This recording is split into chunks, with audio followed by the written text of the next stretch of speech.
Good evening, folks. Welcome to show number 81. I hope you enjoy the show.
is under the urge to repeat the ancient catastrophic events, the ancient trauma.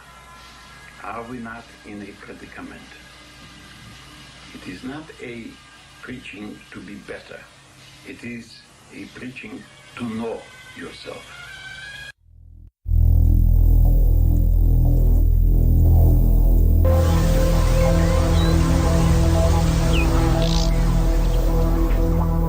Dr. Velikovsky, what do you think is the effect of this collective amnesia in the future?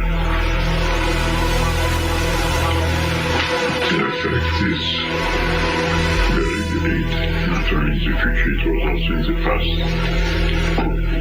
Because as long as a man doesn't remember his past, he acts as a neurotic, a person who suffered a traumatic experience. Due to this traumatic experience, suffered also an amnesia, a local amnesia, so to say, not spread through all his personality, but in this case, in the human race, we have something that is comparable with a single personality that suffered a trauma.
no islands in space.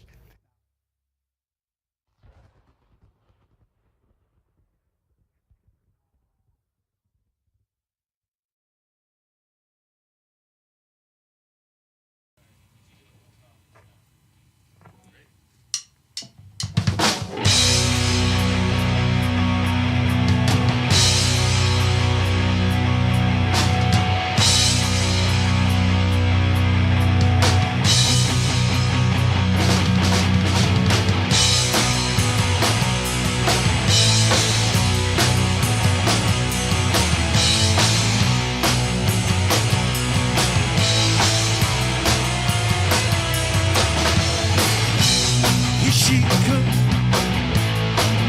walking over to me, got that look in her eye, spell misery. Walking down, loaded to the sky, break your heart, baby, leave it to die.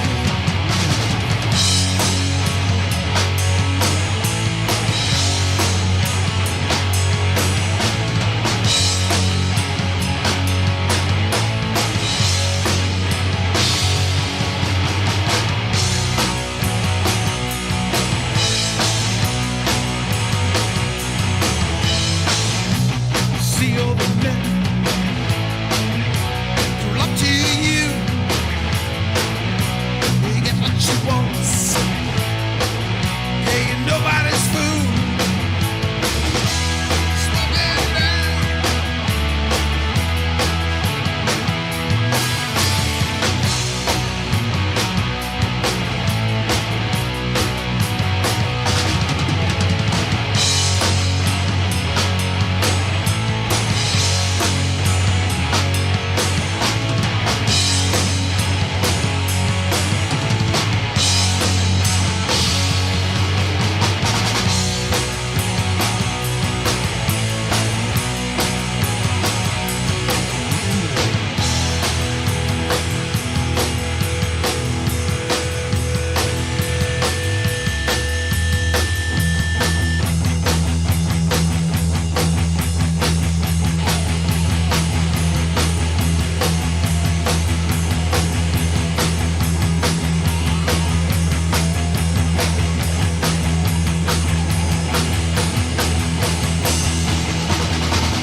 Ain't gonna put me on your shelf. Better off by myself. Go somewhere else. Take your misery. Do me a favor. Come around me.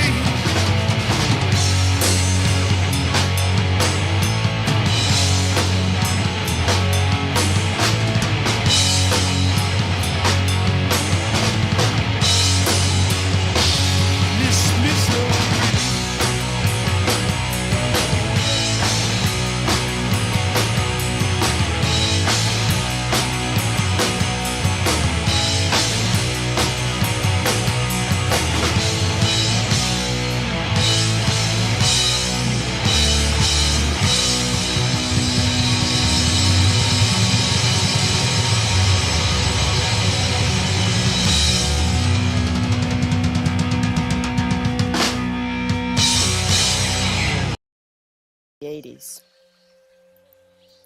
The Anasazi left in New Halton C.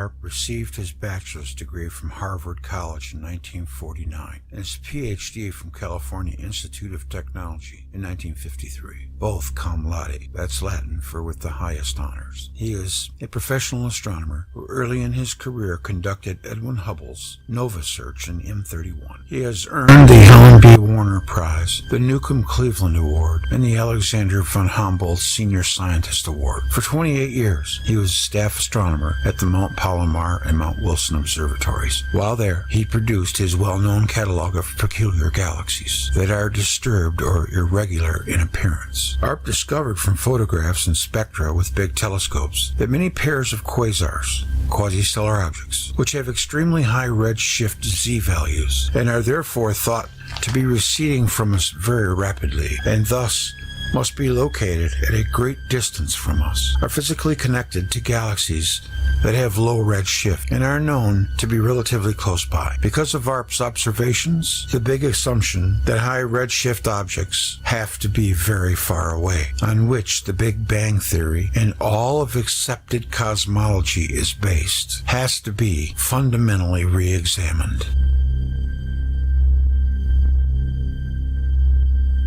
From our platforms, which are being readied in space, nothing can stop us. Stay where you are.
Things you're not going to hear in the mainstream.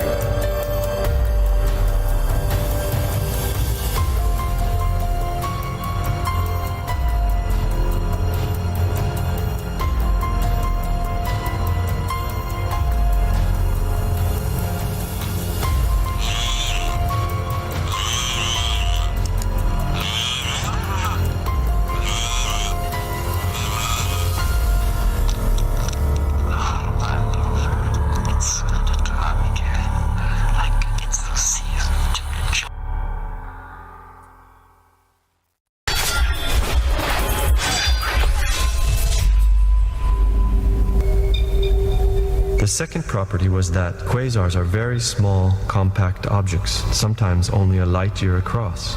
So if quasars are really at their extreme redshift with most other objects, and that there is no direct indication that they are actually at their proposed redshift distances. In fact, it is argued that if Hubble had first been given the plots for quasars, he and other astronomers would never have concluded that the universe was expanding.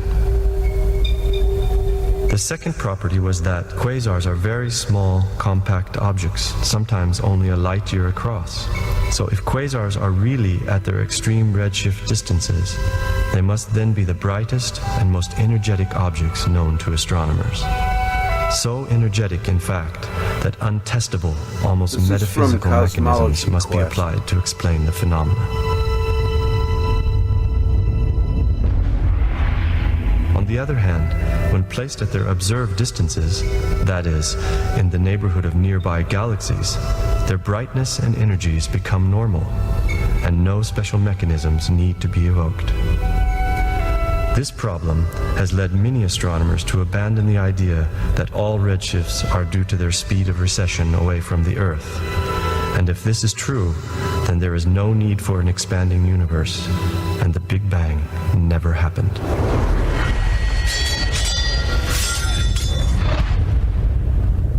Questions arise. Is there a connection between certain types of galaxies and the quasar?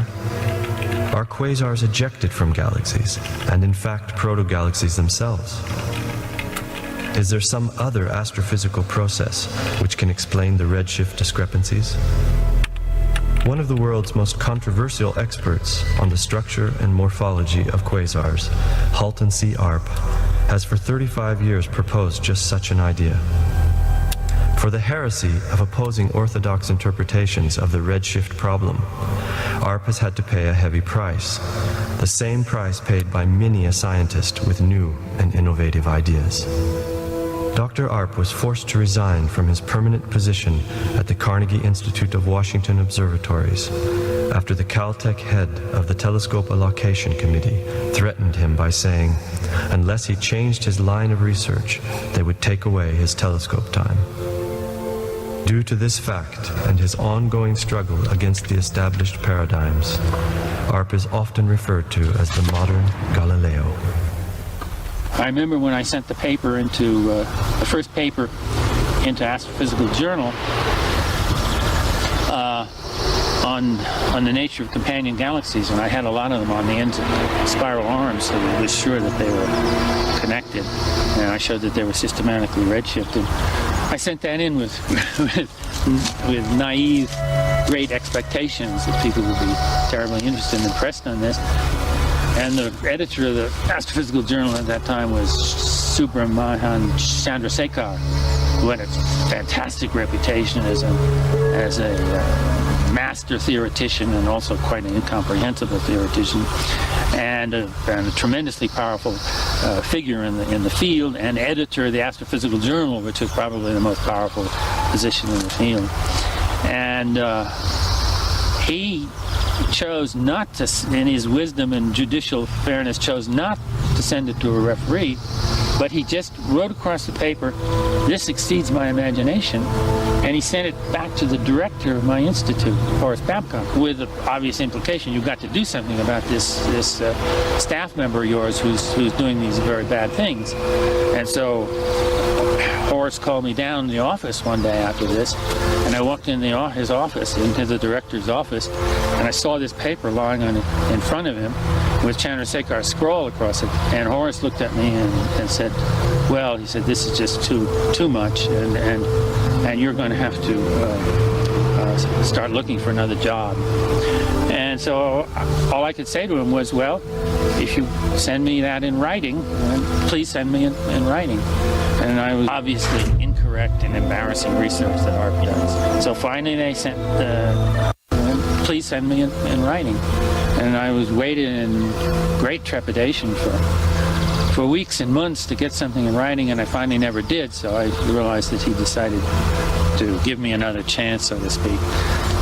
So that was fairly early in the game, and then some years went by, and there was the competition for time, particularly on the 200-inch telescope, was getting more and more heated, and people were saying, well, we can't continue to give time to this obviously incorrect and embarrassing research that Arp does. So finally they sent a letter to me from the allocation committee, including a number of the younger members of my institute, saying that unless I changed my line of research, that they would have to take away my telescope time.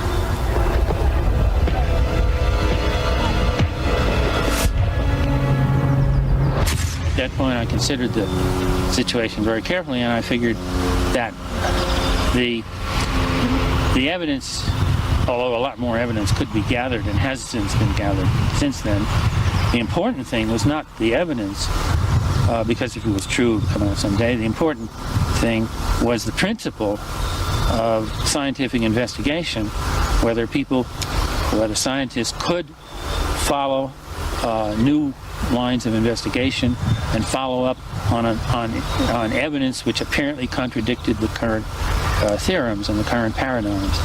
And I also felt that regardless of what happened to me personally, that this was the important issue, and that I had no choice but to resign on the point of this issue, so that if it developed, which I thought it would, that my line of investigation was correct, that people then in the future would say, okay, this was the wrong thing to do, and in the future we're going to have to see that this kind of thing doesn't happen again.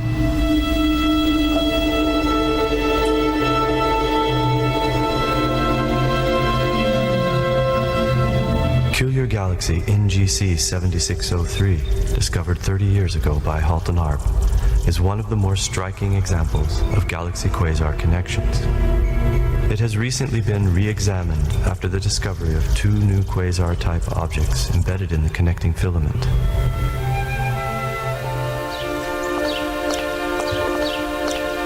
The renowned optical astronomer Margaret Burbidge has for decades been a central figure in the struggle to bring controversial observations such as NGC 7603 to the attention of conventional astronomers. And for her fairness and untiring efforts in the field, she has become one of the most widely respected women in astronomy.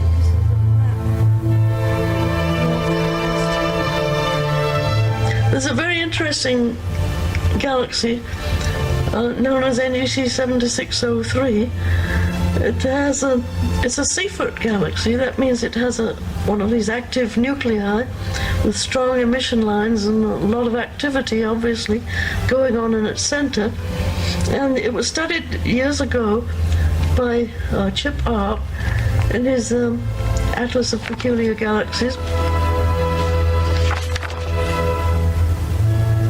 It has a spiral arm that seems to come right outside of the galaxy, trailing right out, and it ends up on a fainter galaxy, but it ends right up, so it's connected the nuclei of the 2 galaxies.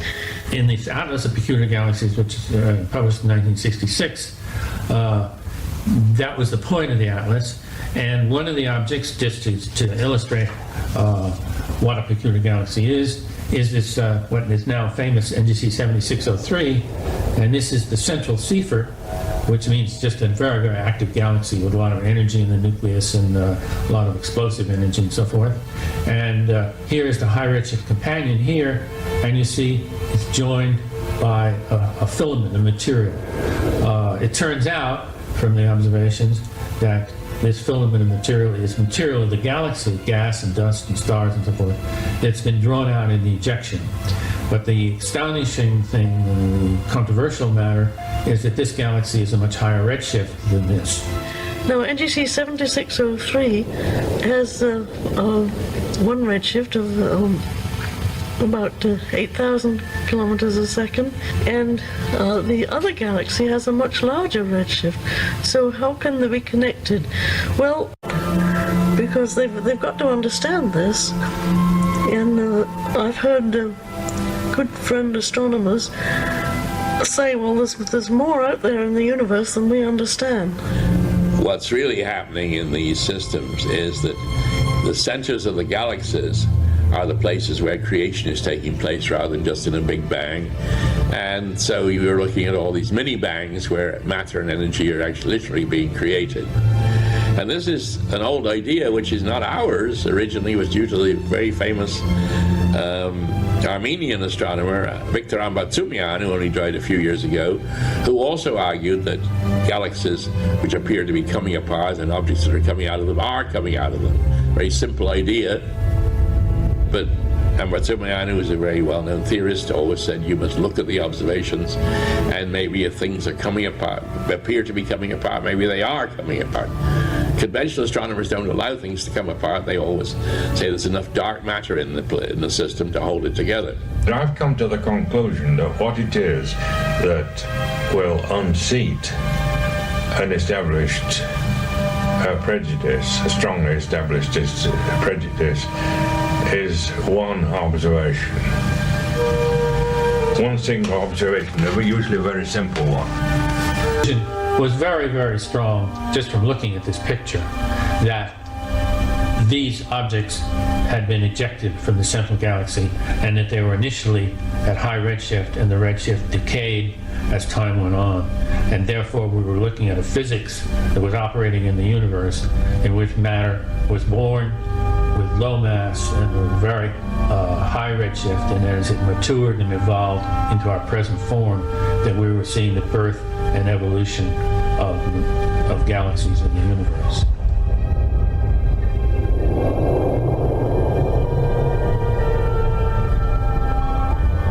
If proto-quasars ejected from the nucleus of active galaxies themselves evolve into new, younger galaxies, astrophysicists must find experimentally and observationally the mechanisms which describe this phenomena.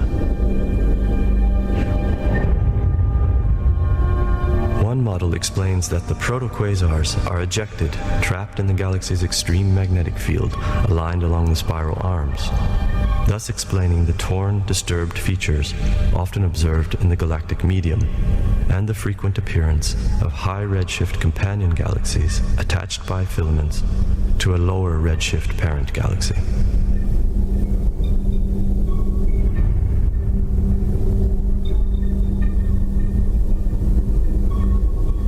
The other and most frequently observed alignment is when quasars appear to have been directly ejected out of the galaxy's active nucleus along its line of least resistance, creating a field of systematically high to low redshift quasars, or younger to older evolved protogalaxies.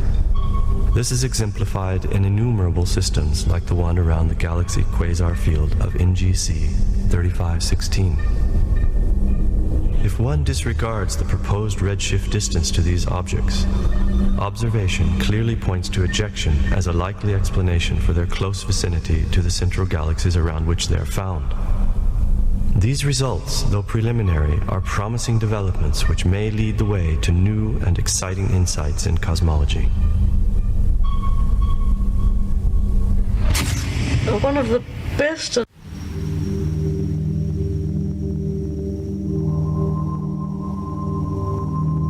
Solar system is passing through an interstellar cloud that physics says should not exist. The magnetic cloud.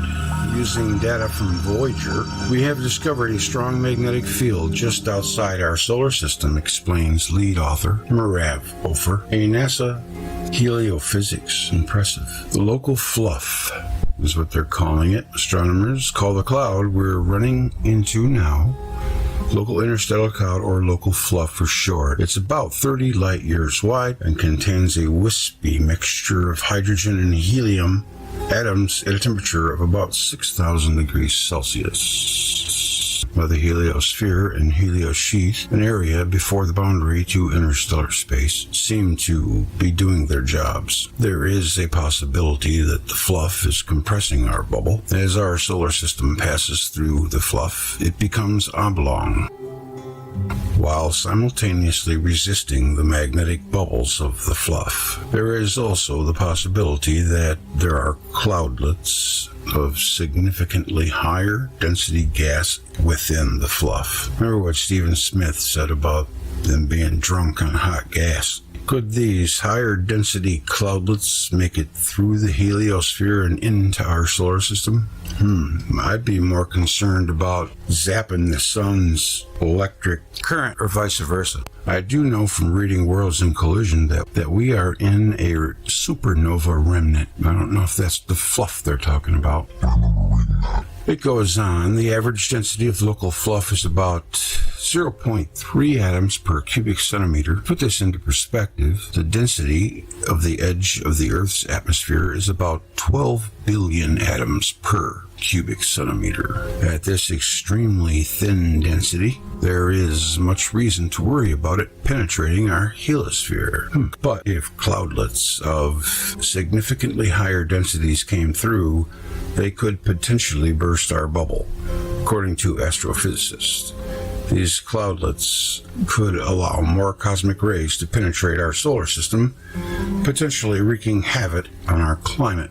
Oh, I thought that was our fault. But we only have another 10,000 years before we pass through the fluff and our cosmic sky clears. Well, I think if something was going to happen, it would have happened. That's their artist rendering. What I like about this website is all the links are dead. I wanted to do a little check on this Russian scientist guy. While anthropomorphic causes of climate change are undeniable, there could potentially be additional outside factors at play. According to a Russian scientist named Dr. Alexey Dmitriev, this energy that is being emitted from the fluff could be affecting all the planets in our solar system. Dmitriev believes that this energy is producing hybrid processes and excited energy states in not just the planets, but also the sun. So, what are the consequences of this for life on Earth? Dmitriev states that this excited state could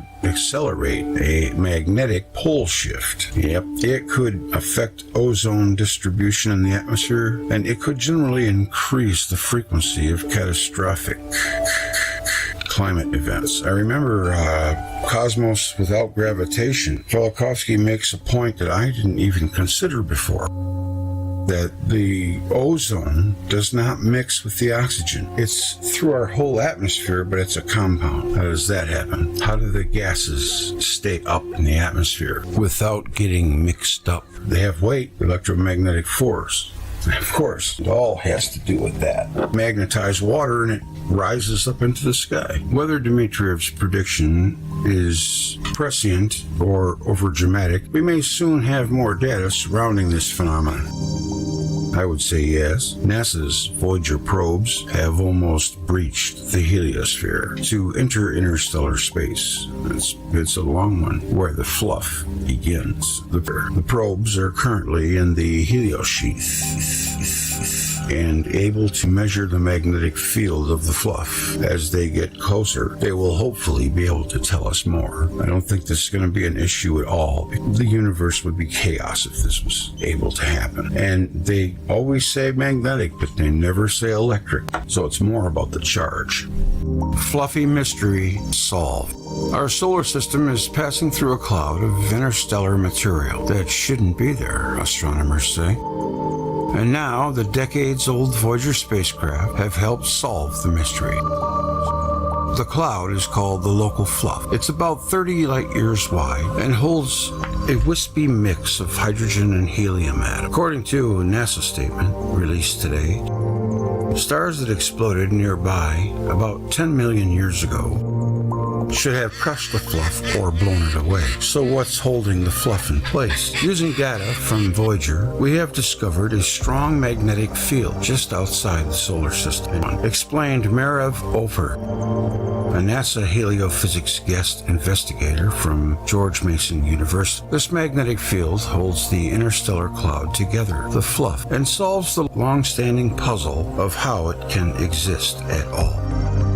The fluff is much more strongly magnetized than anyone had previously suspected. This magnetic field can provide the extra pressure required to resist destruction.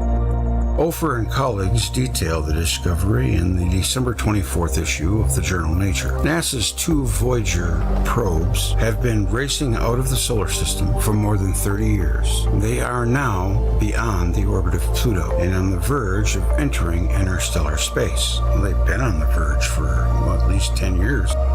During the 1990s, Voyager 1 became the farthest man-made object in space. The Voyager craft, racing in opposite directions, have revealed, among other things, that the bubble around our solar system is squashed. The Voyagers are not actually inside the local fluff, Oprah said, but they are getting close and can sense what the cloud is like as they approach it. The fluff is held at bay just beyond the edge of the solar system by the sun's magnetic field, which is inflated by solar wind into a magnetic bubble more than 6.2 billion miles wide, 10 billion kilometers. Called the heliosphere, this bubble protects the inner solar system from galactic cosmic rays and interstellar clouds. The 2 Voyagers are located in the outermost layer of the heliosphere, or heliosheath, where the solar wind is slowed by the pressure of interstellar gas. Voyager 1 entered the heliosheath in December 2004, and Voyager 2 followed in August 2007. These crossings provided key data for the new study. Other interstellar clouds might also be magnetized. Ofer and colleagues figure, and we could would eventually run into some of them, their strong magnetic fields could compress the heliosphere even more than it is compressed now. According to NASA, additional compression could allow more cosmic rays to reach the inner solar system, possibly affecting terrestrial climate and the ability of astronauts to travel safely through space. I'm wondering right now why it is they feel compelled to say they figured it out. I think I know why. Could it be that they just slightly kind of feel the electric universe breathing down their necks? Let's go take a look at the electric those universe. electrons they're finding out February there. 17th, 2015, charged plasma surrounds the solar system. Electric sun theory presupposes that the sun is a glowing anode or a positively charged electrode. Its oppositely charged cathode is invisible. A virtual cathode, called the heliosphere, that exists billions of kilometers from its surface, where a double layer isolates the sun's plasma cell from the galactic plasma that surrounds it. Galactic plasma is otherwise called the interstellar medium, ISM. Electric forces work within a double charge layer above the sun's surface, generating active plasma phenomena that are seen by orbiting solar probes, as well as ground-based instruments. Celestial bodies interact through conductive plasma and are connected by circuits, so the sun is also assumed to be electrically connected with the galaxy. The sun can be thought of as an unstable electrically charged object, seeking equilibrium with its environment. Charges flowing into and out of the sun can sometimes increase to the point where it releases plasma discharges called solar flares. Conventional scientists think that solar flares and their associated coronal mass ejections, CME, are caused by magnetic loops reconnecting with each other, causing a short circuit. Magnetic reconnection is a poorly constructed theory, but it is the only explanation offered by heliophysicists. A dark mode plasma emission is constantly radiating from the sun, traveling at a speed of 700 kilometers per second when it is at its most energetic.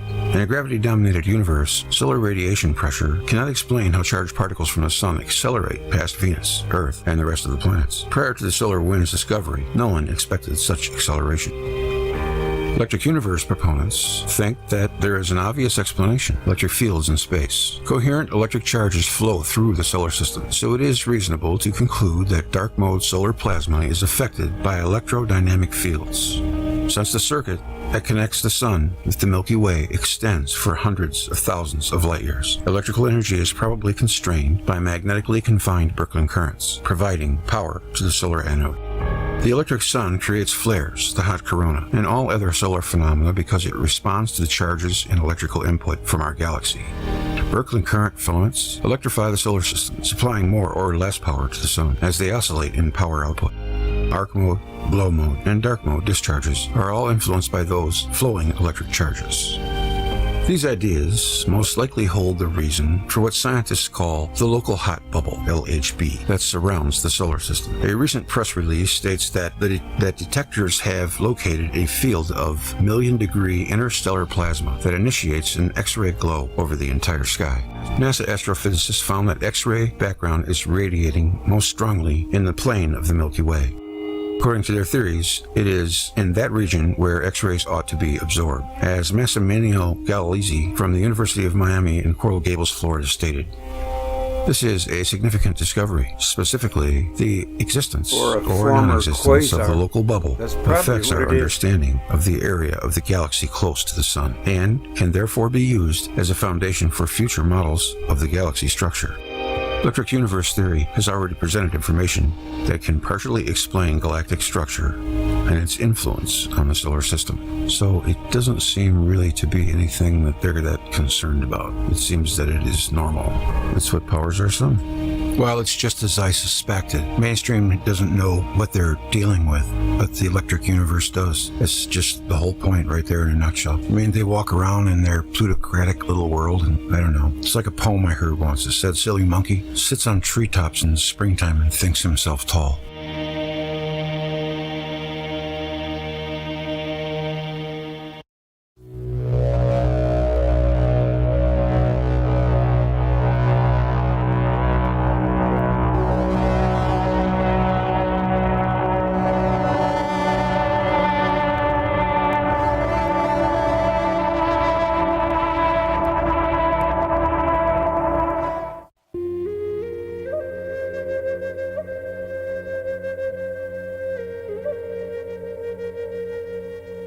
Remember how disgusted you felt when in the closing scene of the film Raiders of the Lost Ark, the Ark of the Covenant, hidden in an anonymous wooden crate, was consigned to a giant warehouse full of similar-looking crates? Your reaction was, cover up by the government, no doubt. This was fiction.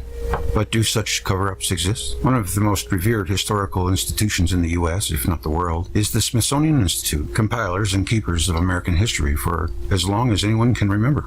Would they? Could they blatantly ignore the existence of a staggering historical find because it seemed too radical for conventional thinking? People must judge that for themselves. One of the greatest natural wonders of the world cuts deep into the heart of Arizona, the Grand Canyon. Beautiful and breathtaking, this vast cleft in the earth holds many secrets, perhaps none more mysterious than the one reported in the Phoenix Gazette on April 5th, 1909. An explorer, one G.E. Kincaid, who had served at the Smithsonian for over 30 years, was reporting a startling archaeological discovery. Kincaid's boss, Professor S.A. Jordan of the Smithsonian, who were financing the expedition, was said to be enthusiastic about the find, to be further investigated, as it was of major significance. Kincaid had found, which happens to be the same name as the California fire right now, about 2,000 feet up the canyon wall above the Colorado River, some 42 miles upstream from the El Tovar Crystal Canyon, a cave entrance to a vast underground city, chiseled from the solid rock. There were steps up to the cave, suggesting that the river level had been that high when the inhabitants had lived there. This would mean at least 3,000 years had passed since then. How they know how fast the river recedes, I do not know. This would mean the citadel was almost a mile underground and was very precisely carved in geometric patterns over an enormous area. Kincaid reported that several hundred rooms had been discovered, but that the full extent of the city was still impossible to estimate.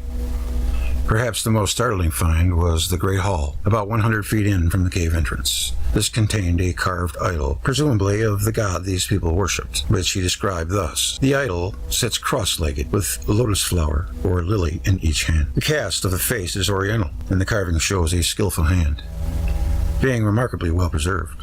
It resembles Buddha, and though scientists are unsure of its religious import, it reminds them strongly of the ancient people of Tibet.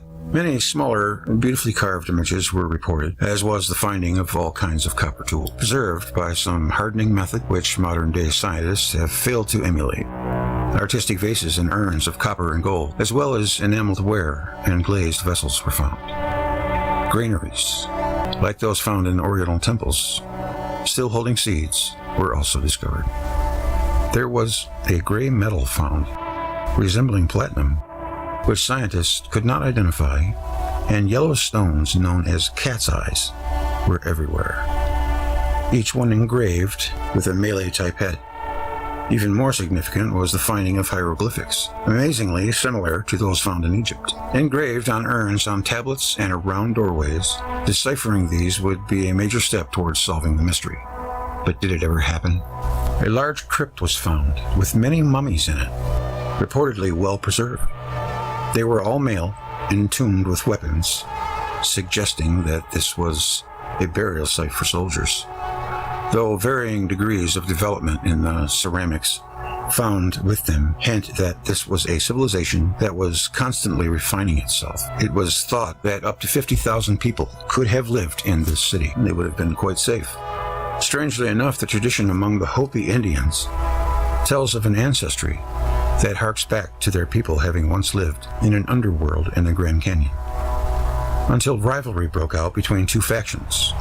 The good faction, the people of one heart, were led to the outside world by Chief Machado, while the people of two hearts remained behind.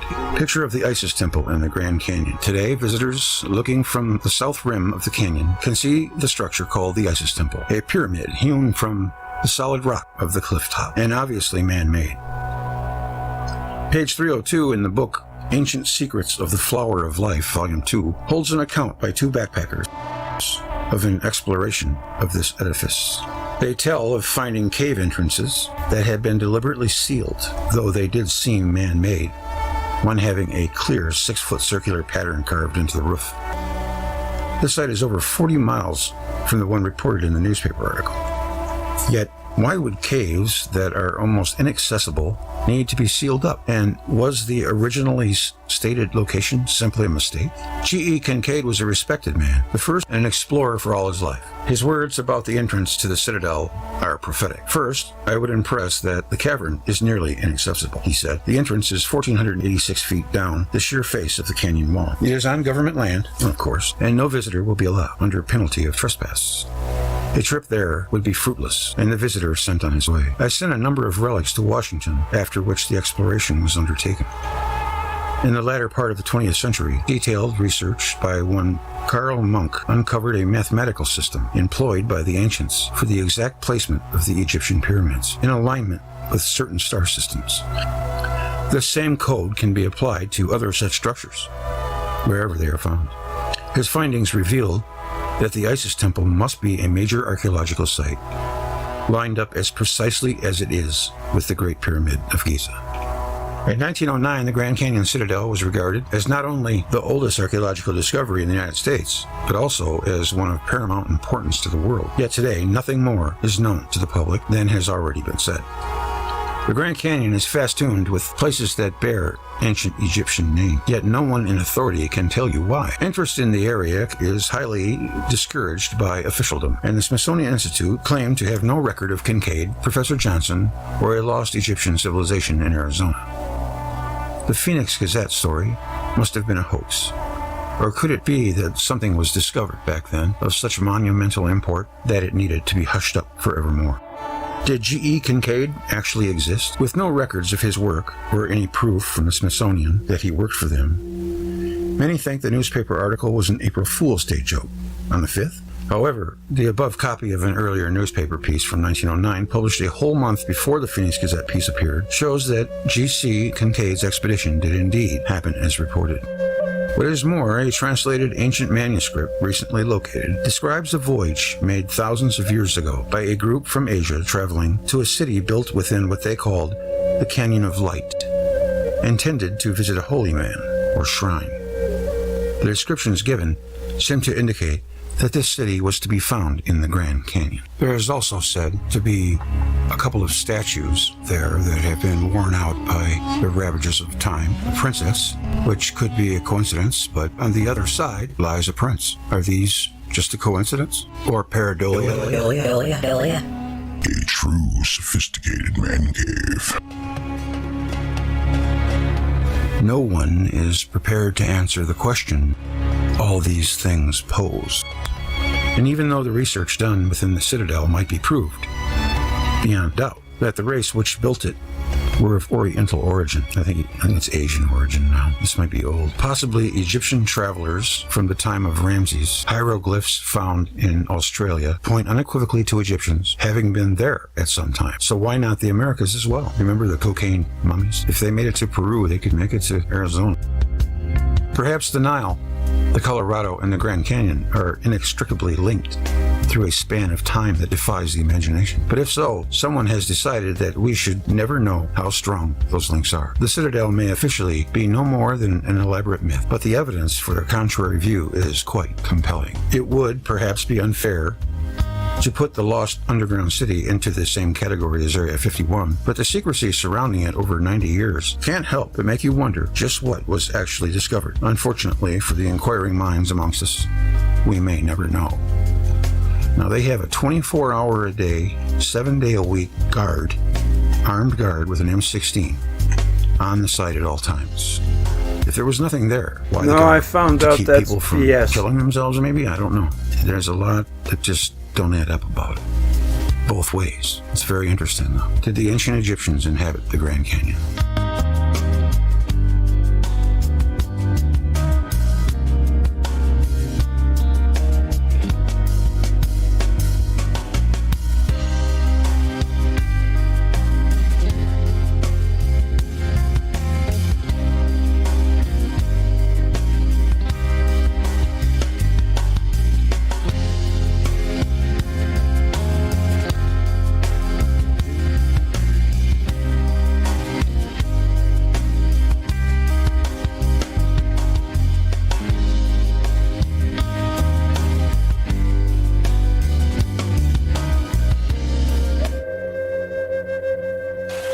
The Hopi and the Red and Blue Kachina by Tess Clark.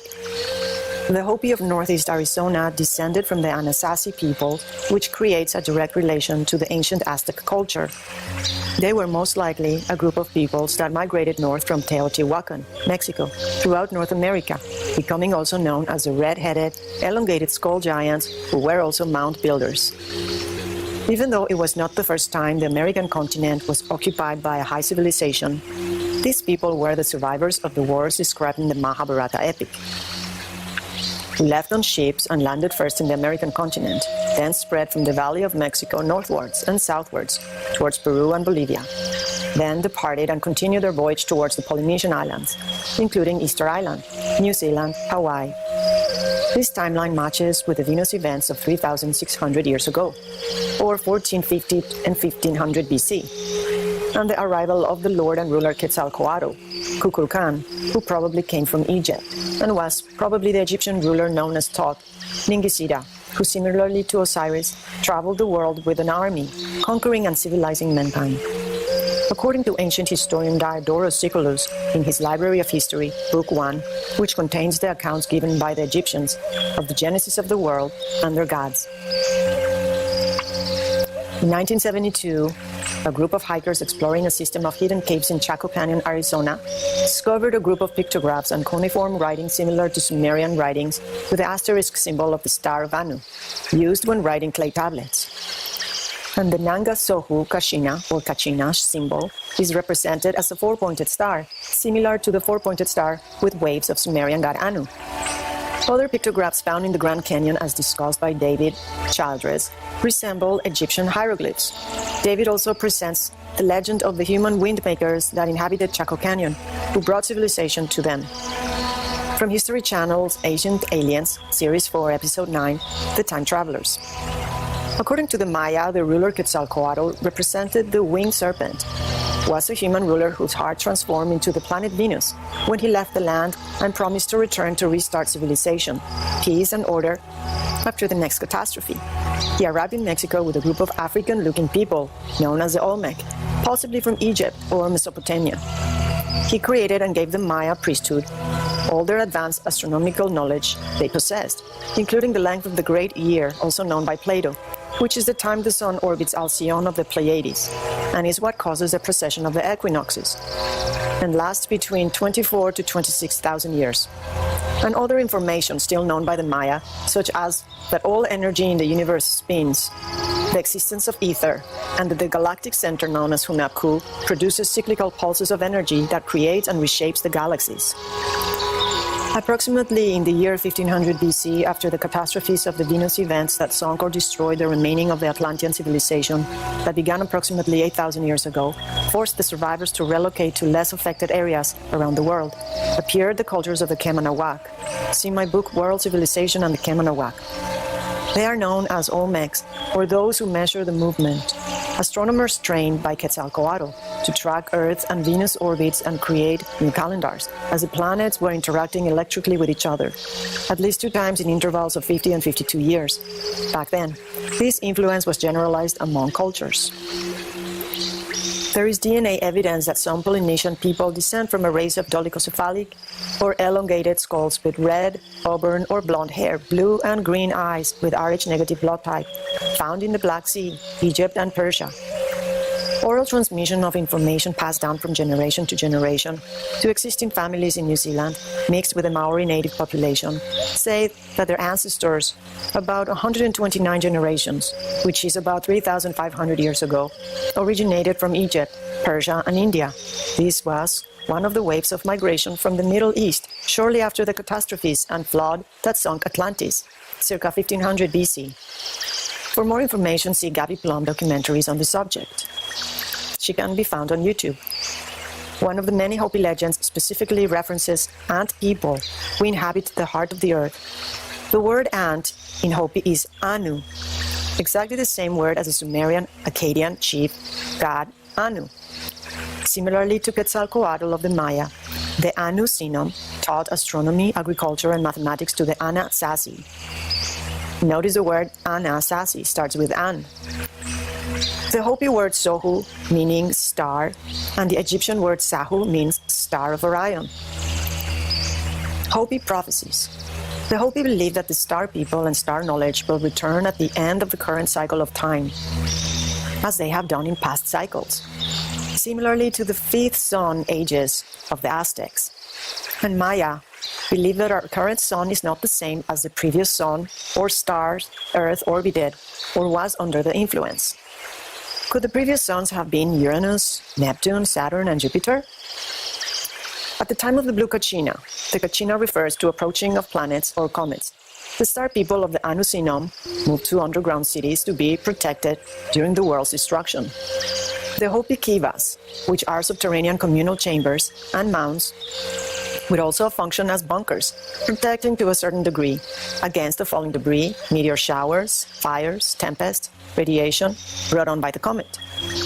Coincidentally, the Sanskrit word ki means ant-hill, and va means dwelling, and ki is Sumerian for earth. Looks like the caves and underground cities of the Chaco Canyon would have been part of the underground cities built by the Anusinum. Comets have long been known as omens of the end times. The Hopi Indians of Arizona have a legend of the Blue Kachina called Sakwa Sohu. Frank Waters and Hopi informant Oswald White Bear Fredericks in the popular book of the Hopi proclaim, quote, "The end of all Hopi ceremonialism will come when a Kachina removes his mask during a dance in the plaza before the uninitiated," end quote. This is rumored to have recently happened on the Hopi reservation. From Gary A. Davies' article, Kachinam are not gods per se, but spirits that act as mediators between gods and humans. They may take the form of any animal, plant, celestial body, or otherworldly creature. During the spring and early summer, the Hopis perform a ceremonial cycle of masked Kachina dances as a plea for rain and the general well-being and protection of the tribe. The Hopi elder White Feather of the spiritually important Bear clan describes 9 different signs signaling the end of the fourth world, our current era. The final warning is as follows, quote, "And this is the 9th of the last signs. You will hear of a dwelling place in the heavens, above the earth, that shall fall with a great crash. It will appear as a blue star. Very soon after this, the ceremonies of my people will cease," end quote. The late Robert Ghost Wolf of mixed Hopi, Iroquois, and Lakota descent speaks about star prophecy in relation to the conclusion of Gaia's current cycle.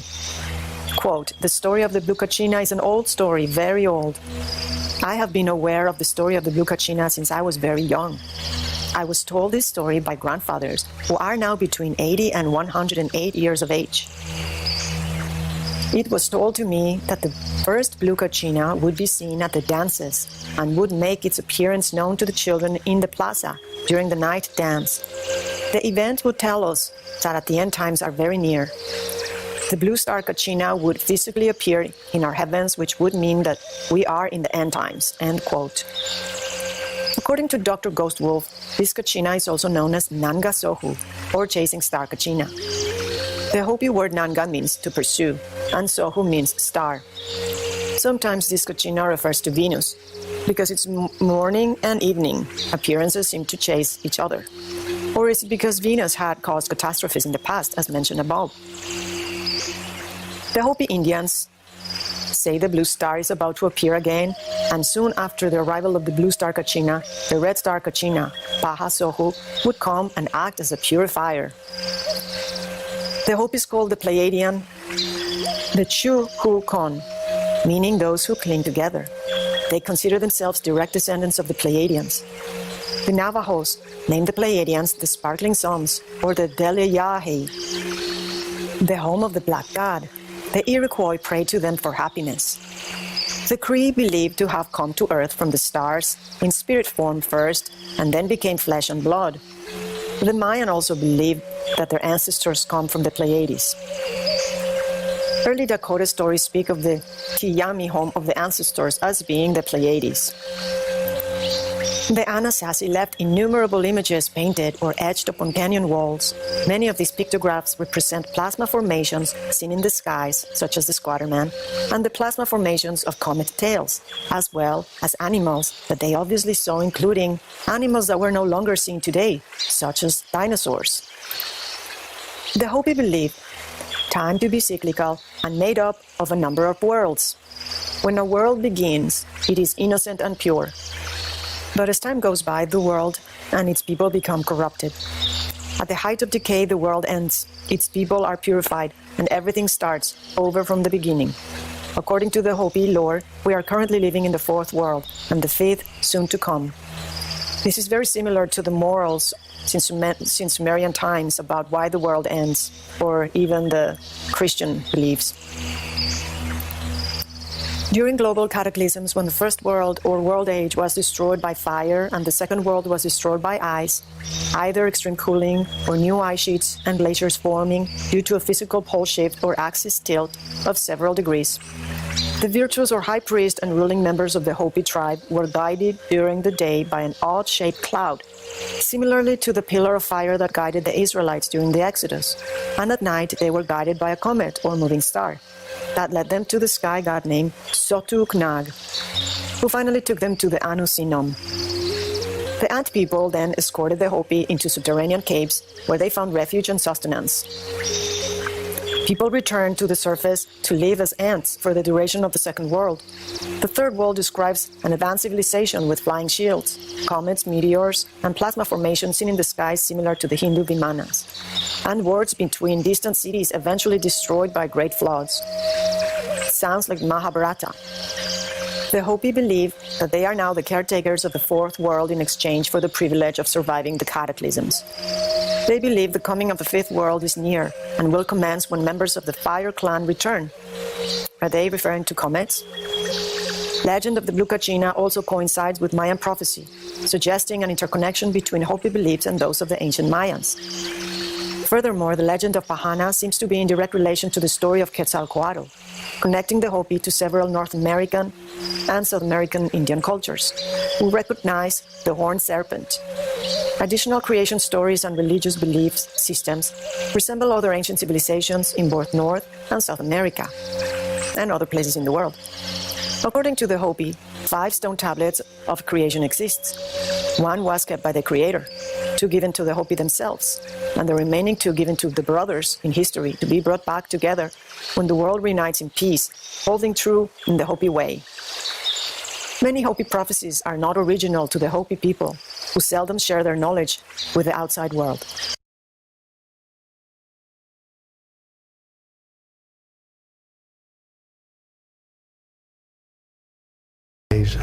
Through one solar cycle, the sun virtually blinks out. Additionally, you have in X-rays this equally profound regional variation. And we have to reflect on how could it happen that a thermonuclear core would produce, by heat transferred outward, a uniquely stable photosphere.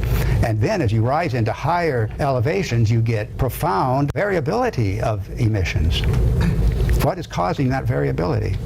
Well, here's something that bears directly on that kind of question, and the line you see there is a voltage curve that was initially produced by Ralph Jurgens, a brilliant engineer who is, you might say, the father of the electric sun hypothesis. The standard solar model, this is the culprit. Arthur Eddington deduced the nuclear energy concept of stars. He based it on a number of premises, all of which were false. And yet he had the temerity to say it should not be too difficult to understand such a simple thing as a star. He used gravity and simple gas laws applicable on Earth but not in the solar plasma, which resulted in a simplistic model that took no account of the observed complexities of the sun. It is an impossible solar model because the coronal temperature is in the millions of degrees, the chromosphere is 10,000, photosphere 5,700, and the core requires a temperature of the order of 15 million degrees and an unreal density for hypothetical nuclear fusion. Even the nuclear fusion reactions cannot be tested, and in order to make it work, it involved quantum tunneling and all sorts of magical tricks to try and get a theory which would work. It was very clever, but is it real? It also needs a radiative zone unknown inside any other hot body. That had to be put in, of course, because you've got intense X-rays coming from a 15 million degree core, and somehow that had to be converted into just heat and light at the surface. Here's Ralph Jurgens. You've seen him before, some of you. He presented in the 70s, 1972, a gas discharge model of the sun. He wrote, "The modern astrophysical concept that ascribes the sun's energy to thermonuclear reactions deep in the solar interior is contradicted by nearly every observable aspect of the sun." I was inspired when I read his article. He provided a detailed gas discharge model applicable to all stars, a single model for all stars. This is quite distinct from modern cosmology, which has a separate theory for every star. So electric stars, like the lights of a great city at night, stars are lit at great distances from where their power is being generated. Each star forms the focus of a Z-pinch in the current stream. An electric star, for stars like the sun, the current flows in dark mode, so we don't see the spectacular glow mode bipolar wiring harnesses of supernovae and planetary nebulae. But every star has this form in its current feed system. Then how do we look at the sun within the heliosphere? Because these plasma sheaths, or the heliosphere, protects what's inside from the electrical environment outside. Most of the voltage that drives the sun occurs out at that distant boundary. This is why the spacecraft that are traversing that region at present are suffering so many surprises, because nothing's behaving the way they expected. They thought it was just a collisional boundary. It's not. Most of the voltage that drives the sun occurs across that thin boundary, and the result is, as Ralph Jurgens suggested, it's the origin of most of the cosmic rays in our galaxy. Every star has this cosmic ray accelerator at the boundary of its heliosphere. It's called the virtual cathode because if the sun forms the anode here, and it's just a coronal discharge into thin air, thin vacuum, there is a virtual cathode set up by the plasma. It's the boundary of the sun's electrical influence. It is the virtual cathode in the stellar corona discharge, and most of the sun's driving voltage appears across the plasma sheath. A very important point, because all of those who've, the pseudo-skeptics I call them, who attack this model, say, where are all the relativistic electrons streaming past the Earth? You know, we should see them. The point is, if you'll notice, that this here is the voltage gradient through most of the heliosphere. The only place where you'll see swift changes in that voltage gradient is at the virtual cathode. You'll notice the size of it here, and this little blip when you get into the corona. That's the thing that accelerates the particles in the corona and heats them to 20 million degrees.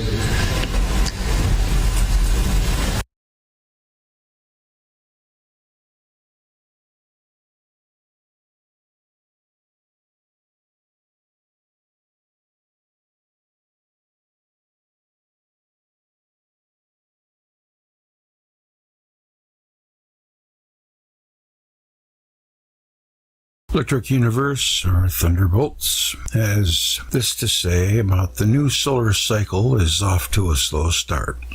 November 7th, 2019. Sunspots are not well understood by the mainstream, nor the Electric Universe advocates. However, it is known that magnetism is involved with sunspot activity, because gigantic loops and whorls of plasma can often be seen connecting two or more of them. Why or how magnetism is at work on the sun remains unclear. In consensus opinions, filaments and fibrils can be detected with high-resolution photographic equipment in the penumbra, or darkened cores of sunspots. Sunspot penumbra are another mystery to the mainstream. The standard solar model does not predict such structures. The electric model does predict them, and they correspond to an electrical description. Electric discharges often appear as long, twisted filaments, or funnels of glowing plasma, whose centers are darker convection cells would have darker edges. This is one example where understanding the difference between hot gas, which does not contain charged particles, and plasma, which does contain charged particles and can be electrically active, could provide some illumination. Sunspots are not the result of gas convection modified by magnetism. Sunspots are electrical structures. In the electrical model, the sunspot cycle is most likely a result of fluctuations in the electrical power supply from the local arm of the Milky Way galaxy. As the varying current density and magnetic fields of huge Birkeland current filaments slowly rotate past our solar system, they apply more or less power to the electrical circuit that lights up our daytime sky. Rather than a weak sun, the lack of sunspots here at the beginning of solar cycle 25 is most likely due to a weaker current flow through the galaxy. That's a little scary. Recent Picture of the Day articles address the issues that make understanding the sun exceptionally difficult. There are serious dichotomies between the consensus viewpoint and the solar activity and the electric universe viewpoint. In particular, the hypothesis popularized in Professor Don Scott's book, The Electric Sky, is diametrically opposed to the thermonuclear hypothesis first described by Sir Arthur Eddington in 1926. The sun's 11-year cycle of increased and decreased output is linked to the severity of weather events, such as hurricanes or droughts on Earth. Although solar energy varies over the course of a sunspot cycle, the variance amounts to less than 0.1%, far too little to account for the intensity seen in storm systems or the increased regions of drought. Uneven thermal distribution is thought to cause increased atmospheric convection, resulting in greater tropical precipitation combined with convection. The extra solar energy heats the waters in the Pacific Ocean, wherein it is said more clouds form in an area where they are normally absent. The clouds then flow west along the more powerful convection currents, trade winds, where they increase the effects of stratospheric heating. The climate model suggested by consensus investigators is based on kinetic energy, heat, and the movement of the atmosphere. Nowhere in the scientific press is it reported that the electric currents and strength of the ion flux from the sun are the primary drivers of climate fluctuations. Stephen Smith. Nuclear fantasies. Neutron stars cannot exist. The sky was clear, remarkably clear, and the twinkling of all the stars seemed to be the throbs of one body, timed by a common pulse. Thomas Hardy. On June 13, 2012, NASA launched the Nuclear Spectroscopic Telescope Array, NuSTAR, on a mission to study X-rays and what are thought to be remnants of supernova explosions, called pulsars. NuSTAR joins other X-ray space telescopes like Chandra and XMM Newton, except that it is capable of focusing X-rays to a sharp point, enabling it to see energies up to 79,000 electron volts. That capacity makes it more than 100 times more powerful than the other observatories. Pulsars are often reported to be lighthouses in space, with rotating beams concentrated at specific points on their surfaces. Gravitational theory relies on rotational mechanism in their pulsations. So when a spin of a pulsar brings its beam in line with telescopes on Earth, a flash of light is visible. Pulsars are said to be neutron stars with magnetic fields measuring over 10 to the 15 Gauss. For comparison, Earth's magnetic field is about 1/2 Gauss. It must be stressed, though, that no neutron star has ever been observed. Since the magnetic fields pulse in fractions of a second, and it is well established that magnetic fields are induced by electric currents, there must be electricity generating the intense fields in a pulsar. However, as mentioned, the rotation rates of some pulsars are faster than once every second. Nothing can withstand the forces involved with those spin rates. So neutron stars are mathematically created. Only something so dense was thought able to withstand the rotational velocity. For example, the Crab Nebula pulses at 30 times per second. That's moving, or 30 hertz. That means the star is theoretically rotating 30 times per second. There are pulsars with frequencies as high as 716 hertz as well. In an electric universe, the regular frequency is not mechanically generated. Instead, it is the capacitive, resistive, and inductive electrical environment around a star that generates oscillations. Recently, astrophysics from the University of Cagliari, Italy, used the NuSTAR telescope to observe IGR J17591-2342. Such a great name. An X-ray source spinning at 527.4 hertz, 1.9 milliseconds. Picture of the Day articles address the problem of neutron stars. Considering them to be imaginary objects, gravity-only cosmology makes neutron star theory necessary because gravity has endless powers in the consensus view. However, compacted matter and extreme rotation are not necessary. Electricity traveling through circuits provide a coherent explanation that is consistent with commonly accepted electromagnetic theories, as well as with laboratory experiments. Pulsar oscillations are caused by resonant effects in those electric circuits. A release of stored electrical energy in a double layer is responsible for their energetic outbursts.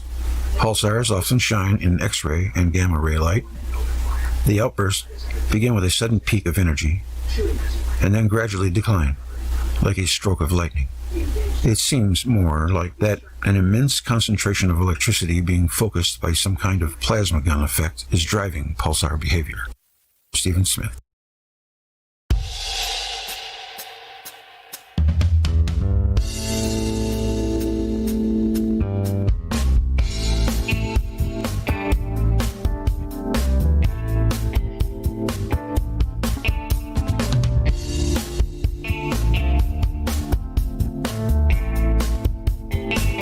Saturn has the most moons. How about that? New moons of Saturn. 20 new moons discovered around Saturn. It's just crazy. The team, led by Carnegie's Scott Shepard, has found 20 new moons orbiting Saturn. This brings the ring planet's total to 82 moons, surpassing Jupiter, which has 79. So we'll see how many Jupiter has next week.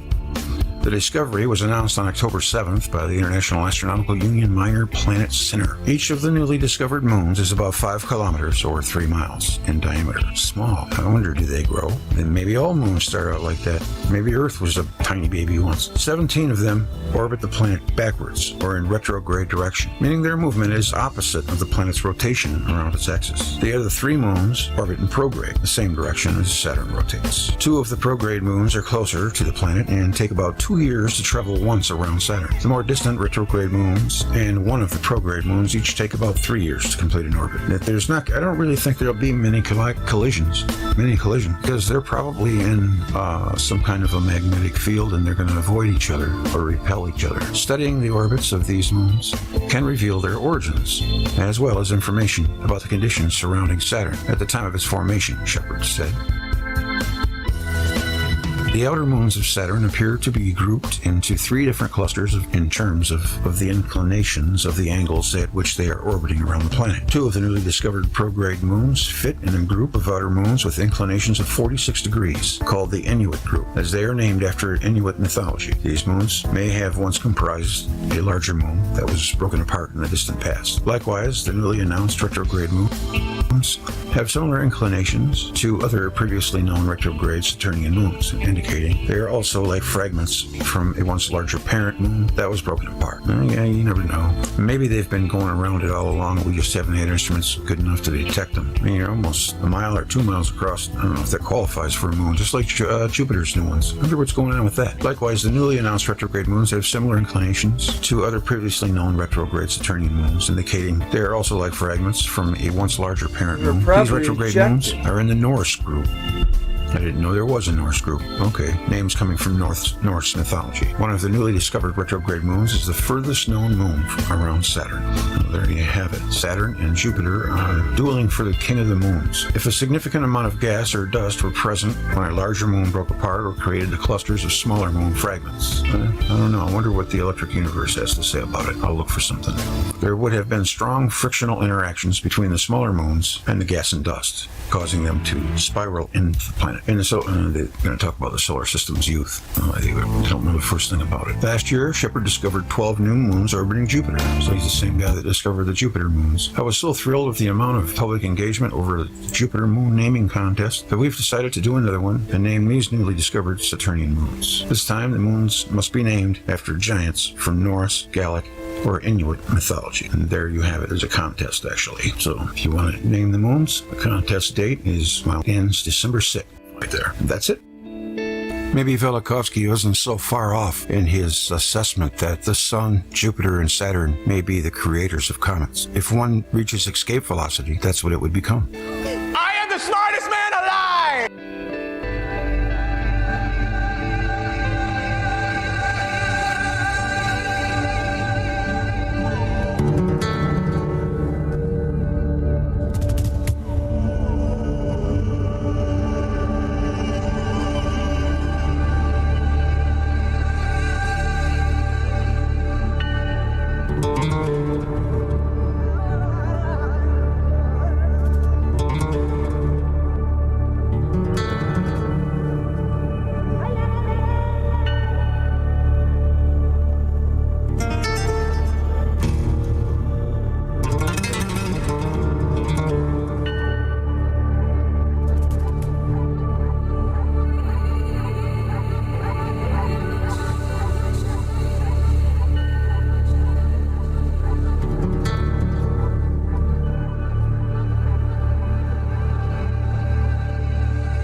NASA tracks Diablo winds powering massive Kincaid wildfire in California.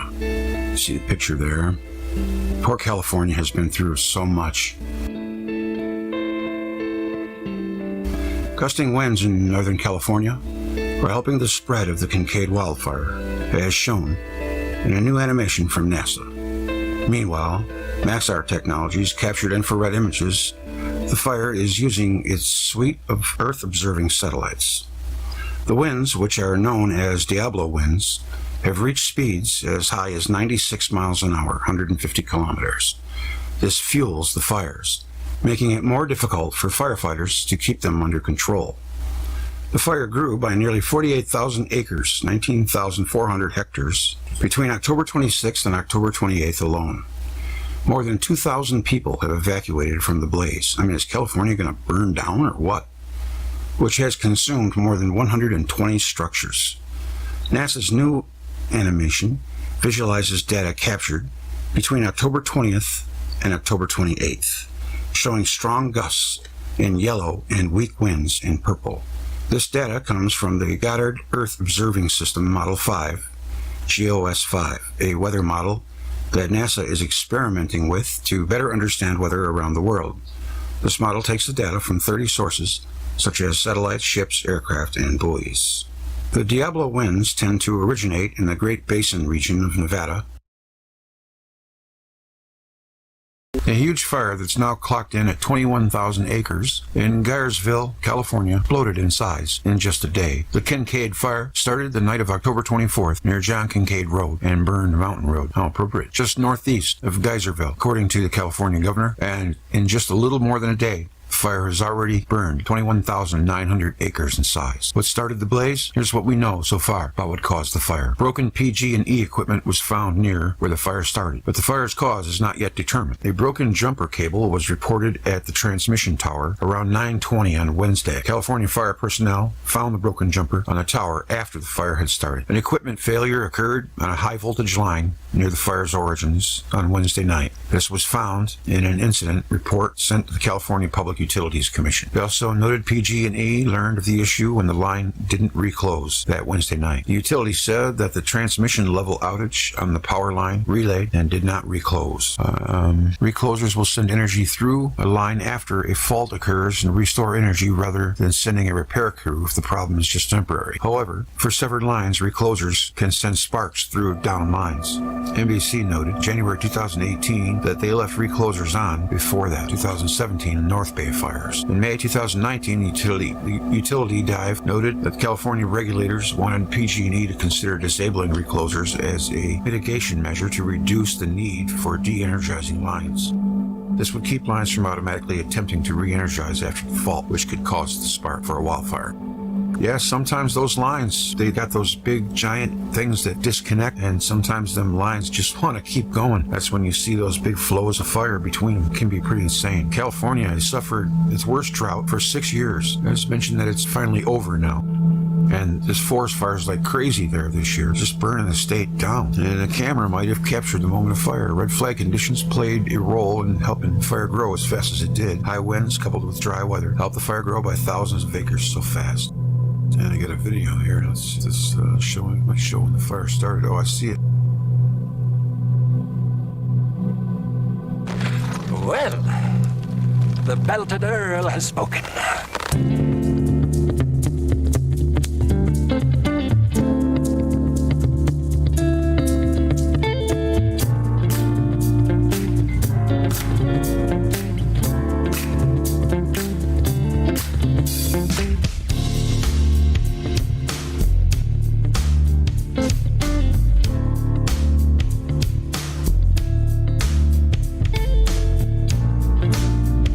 Ancient Babylonian omens verify date of massive solar storm. October 22nd, scientists looking to verify the date of a massive solar storm that lit up the skies and left its signature in the rings and trees over 2,000 years ago are getting help from some unlikely sources. Ancient Babylonian astrologers and prophets of doom. A team of Japanese scientists recently went digging through ancient records of omens written on stone in cuneiform to confirm the date range of this massive solar storm. The scientists say these ancient astrologers and skywatchers' dedicated note-taking and interpretations could be useful to predict future massive solar storms, the kind that could spell doom. The ancient kingdoms of Babylon and Assyria and Mesopotamia, the cradle of civilization so-called, were home to some of the first professional astronomers. These philosophers and astronomers would watch the skies and record any anomalies they saw on palm-sized stone tablets. And astrologers. And I always think, why would you think the planets would have so much influence in your life if they were little dots in the sky? That also indicates they were much closer, but they don't ever talk about that. Along with predictions on whether the weird stuff showing up in the sky was a good or bad omen. These stone tablets would be signed, dated, and then sent to government officials who would use the omens to make decisions. Don't laugh, they did pretty well. After all, it wouldn't be called the cradle of civilization if it ended up completely bungled because of bad astronomy. It says astrology, but of course they're going to blame it on astrology, but they don't really know what it was about. They refuse to learn. I'm sorry, Your Highness, but it looks like you'll be dead in a week.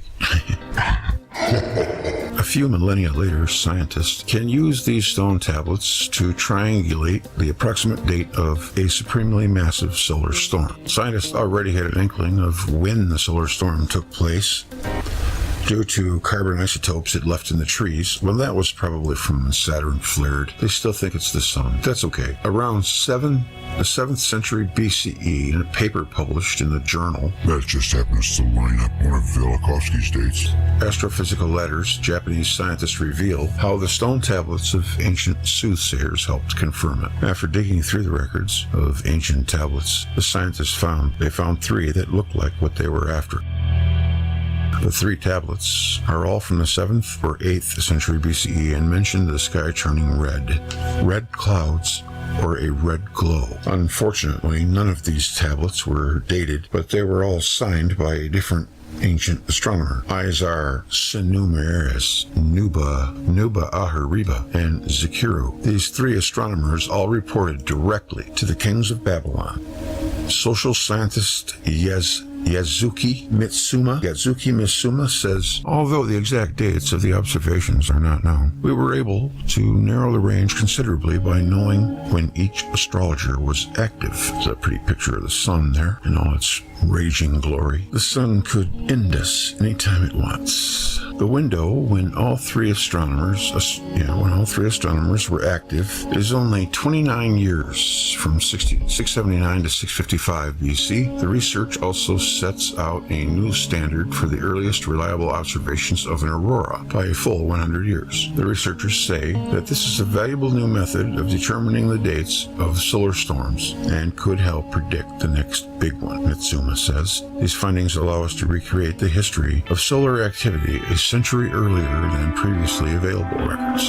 This research can assist in our ability to predict future solar magnetic storms which may damage satellites or other spacecraft. We know that there will very well be a solar storm in our future that completely knocks out the grid and sends us to post-apocalyptic hellscape. Isn't it comforting knowing we're using 2,000-year-old fortune tellers to predict it? Well, we're obsessed with doomsday.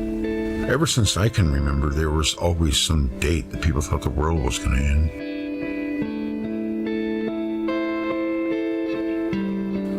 I am the smartest man alive!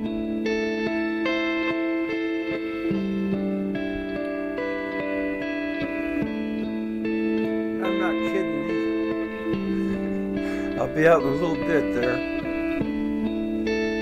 Say hello to us. I hope you're enjoying the show. And it comes and goes. One day they'll be right, but I think we're pretty safe for a while. Oldest known aurora record dates back to 679 BC. In the Astrophysical Journal Letters, the authors of a new study recently described the ancient Assyrian stone tablets that now hold the oldest known reports of auroras. The cuneiform descriptions of the phenomena date back over 2,500 years ago and predate other known historical references to auroras by about a century. According to a new study, auroras are dazzling light shows that take place when waves of charged particles from the sun collide with the Earth's magnetic field.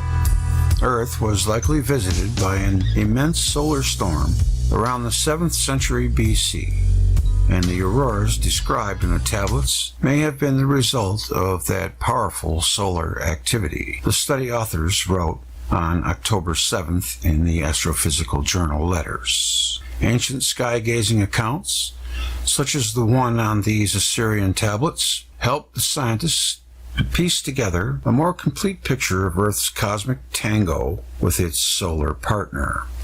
Because telescope observations have been around for a mere 400 years, they provide only a very small snapshot at best of how our sun behaves, said a leading study author Hasashi Hayakawa, an astrophysicist at Osaka University in Japan, and a visiting researcher at the Rutherford Appleton Laboratory in the United Kingdom. Earlier this year, another team of researchers found that a massive solar storm about 10 times stronger than any in modern history swept over the Earth around 2,600 years ago. And how? Fingerprints of this storm's intense geomagnetic bombardment were left behind as radioactive atoms trapped in Greenland's ice. Authors of the new study wondered if Assyrian astrologists from that period might have recorded anything unusual that could be linked to the solar storm. The researchers investigated 389 reports on the cuneiform tablets in the collection of the British Museum. Most of the reports described planetary and lunar activity, but 3 records noted phenomena that were likely candidates for auroras: red glow, red cloud, and red sky. According to the study, these descriptions themselves are quite consistent with the early modern descriptions of the auroral display. Hayakawa told Live Science in an email, indeed, red is the color typically found in low-altitude auroras and red dwarf stars. I'm sorry, that wasn't in there. And the auroras produced by low-energy electrons, the researchers reported. Today, auroras in the northern hemisphere are usually associated with regions close to the North Pole, but Earth's magnetic field is dynamic and changing. And thousands of years ago, magnetic north was about 10 degrees closer to the Middle East than it is today, increasing the likelihood of spectacular aurora displays in that part of the world, the study authors reported. And even during the late 19th century, auroras were still glimpsed in Cairo, Baghdad, and Alexandria, Egypt, Hayakawa added. When you have significant magnetic storms, it is not something extremely surprising to see aurorae in the Middle East, even in the early modern period, Hayakawa said. The infrequency of those descriptions in the Assyrian records suggested that the writers had witnessed was something out of the ordinary and not, for example, a reddened sky that might accompany a vivid sunset or a red dwarf star. Prior to this discovery, he didn't say that. Prior to this discovery, the earliest known reference to an aurora was in a Babylonian tablet known as the Astronomical Diaries, dating to 567 BC. The Assyrian records allow us to trace the history of solar activity back a century earlier than the earliest existing datable aurora reports, according to the study. Photos, ancient inscriptions tell of Assyrian king Shanazerpal II. Red phoenix, starburst galaxies light up skies. Okay, let's check this out here. A number of artifacts with inscriptions have survived the destructions of the ancient Assyrian city of Nimrud. Live science showed photographs of some of the inscriptions to scholars who were able to identify what they say. In this high-res image, a statue with carved remains of legs can be seen sticking out of a pile of destroyed artifacts. The inscription beside the legs tells the story of how the Assyrian king Ashurnazirpal II reigned 883 to 859 BC.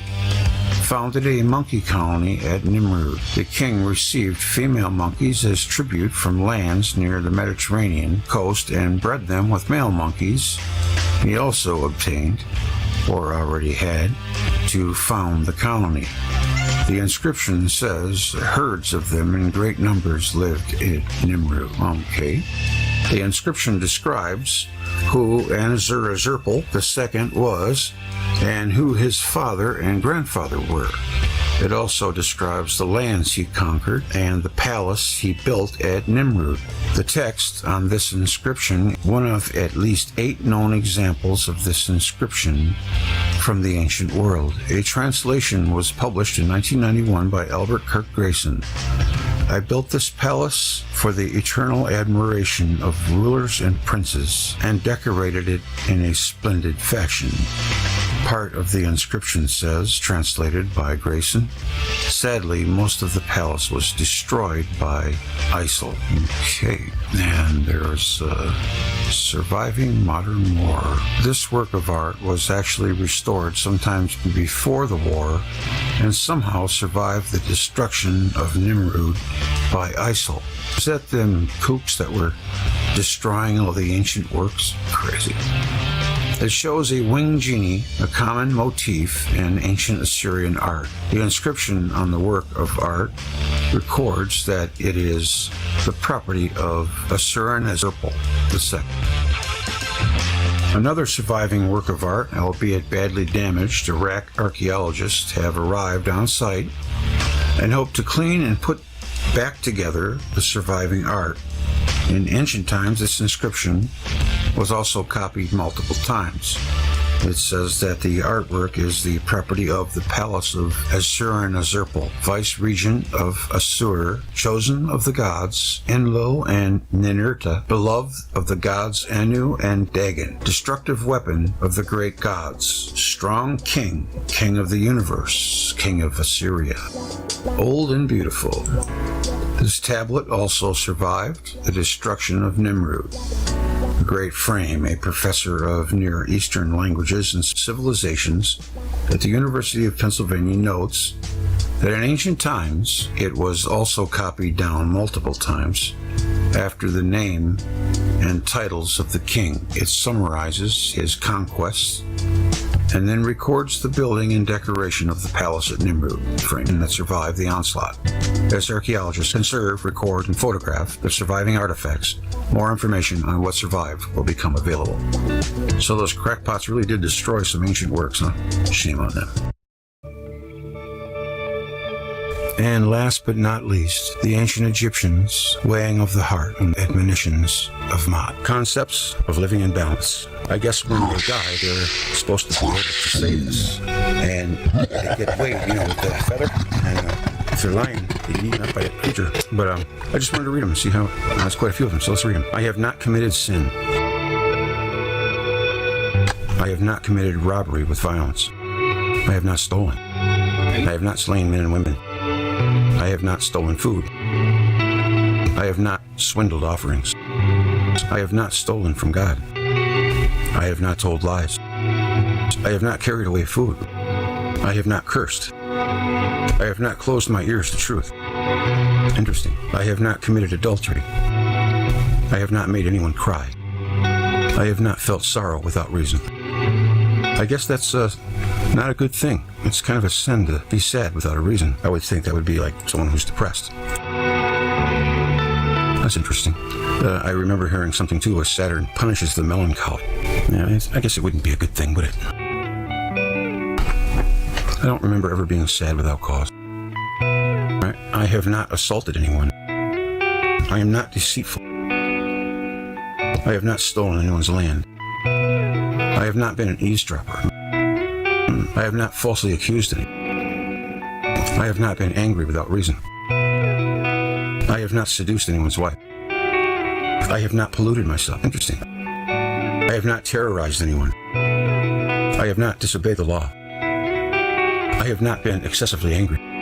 I have not cursed God. I have not behaved with violence. I have not caused disruption of peace. I have not acted hastily or without thought. I have not overstepped my boundaries of concern. I have not exaggerated my words when speaking. I have not worked evil. I have not used evil thoughts, words, or deeds. I have not polluted the water. I have not spoken angrily or arrogantly. I have not cursed anyone in thought, word, or deed. I have not placed myself on a pedestal.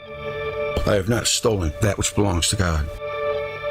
I have not stolen from or disrespected the deceased. I have not taken food from a child. I have not acted with insolence. I have not destroyed property belonging to God. 42. Yeah, that's pretty good. I like that. The virtues of Mott. Yeah, we already read that, but I'll read it again. Control of thoughts, control of actions, devotion to purpose. Have a faith in the ability of your teacher to teach you the truth. Have faith in yourself to assimilate the truth. Have faith in themselves to wield truth. Be free from resentment under the experience of persecution. Be free from resentment under the experience of wrong. Cultivate the ability to distinguish between right and wrong, and cultivate the ability to distinguish between real and unreal. Truth is like lightning. Its errand is done before you hear the thunder. Gerald Massey. Principles of Mott. There they are. Right. Those are all pretty good virtues there, and I think they pretty much covered the gamut. In other words, you have to live a stellar life. That's mighty clean living. Hard to believe people like that took slaves. But kingdoms change, just like governments and everything else. Things always seem to go from the best to the worst. The Jeb pillar has always intrigued me. What do you think? Because what we does get it look like desensitized. I would like to thank special guest Tess Clark for doing a wonderful piece on the Hopi Indians and the red and blue Kachina. If you'd like to do a guest spot, let me know. I'll sign you up. Your shot at doing a story. Did you ever say to yourself, I can do that? Well, now's the time to find out. And even if you're a seasoned pro, that's no problem. I'd like you to think about joining my Patreon or PayPal core. You get bonus audios. The library is growing. I like to add to it at least 3 times a week, sometimes more. Depends on how busy I am with the videos. And I'd like to take this time to wish each and every one of you a happy Thanksgiving, even we don't talk by then. And I guess that'll do it. Thanks for coming. Take care, and I'll see you on down the road. Watch your top now. Well, the belted Earl has spoken.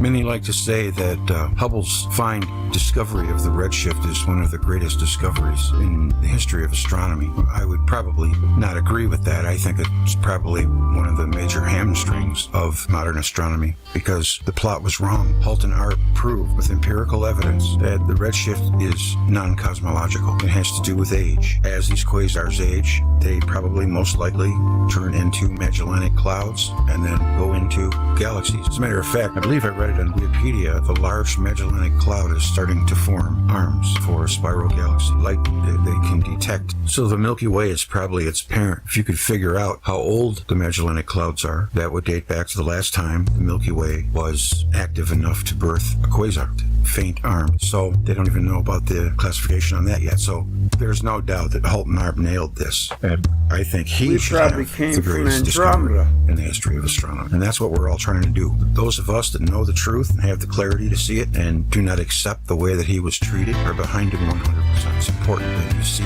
this information.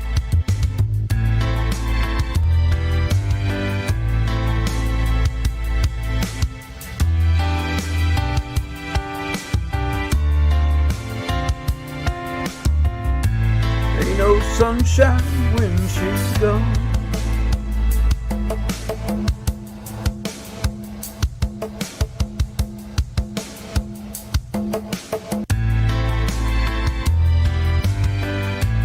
Ain't no sunshine when she's she's gone. In the darkness every day.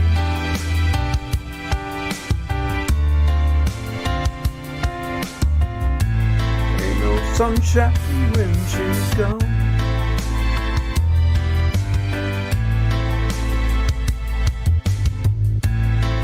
In the darkness every day. Ain't no sunshine when she's gone. This house just ain't no home. Anytime she goes away.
Okay, note to self, put an end screen on that last video. Hello everybody. I'm glad you could join me. I hope you're enjoying the show tonight. We got quite a few here, eh? 33, okay. I just want to say hello to a few people. Saturn Matrix. I'll read some of your writing here in a second. Bay Green, Learn Share, hey Learn Share, what's up? Esoteric Gold. Hello. And here's a name right here. Enima de Lup. Enima de Lup. Hello, Enima. And Duncan Black Blade. My man. How you been? Dakin Blackblade. Haven't seen you in a while. It's good to see you. Visiting with Mr. V. That's pretty funny. I don't know who Mr. V is, but... Visiting with Mr. V. Who's Mr. V? And Valerie's here. All right, it's good to see you, Valerie. I know I haven't been in the chat yet. I'm getting there. I just wanted to play a few vids. Shockwave was here. I'm sure he's gone by now. I do want to do an earlier show so I can get him in. Jeff Perkins. And Sean. Oh, Sean was here. How you doing, Sean? Always good to see you. Sean Kearney. Super supporter. And those are my favorite folks. But I do love all of you, really I do. But let's see here. Only a few with the power of discrimination. Well, one thing I understood, you know, when I was reading the 42 admonitions of Mott is basically that's like the common ground sense that all religions are based on. And I mean, like I said before, the way I do believe in an afterlife. Who knows, maybe we have to answer to our own higher selves. But I do believe in an afterlife, and I do believe that you have to live that basic route. That's, you know, whether you're a Baptist or a Buddhist, it doesn't matter. We can take different avenues there, but as long as you have a good heart and you do what's right, I don't see how you could be punished, you know, just in case. You know, I don't know if the other place exists. That might just be made up by man. I don't know, but just in case. I wouldn't want to get cast there, you know. Like have a pineapple shoved up my ass every day at 2 o'clock or something, you know. I don't know. But I wouldn't want to experience it. But yeah, so it's a clean way to live, you know. That's it. So, all right, well, yeah, if anybody has any questions or something like that, Usually I like Val or Grouch if he's here. You guys can take a note of it, and then I can answer it when we come back. I'm gonna get in the chat room in a little bit. I'm gonna play another video or two first. I hope you can hang in there with me. My gas tank is full. I'm still going good, so I'm gonna get back to the videos before I lose everybody. And I hope you're enjoying tonight's show. This is show 81. We're getting up there. And I'll be back in a little while.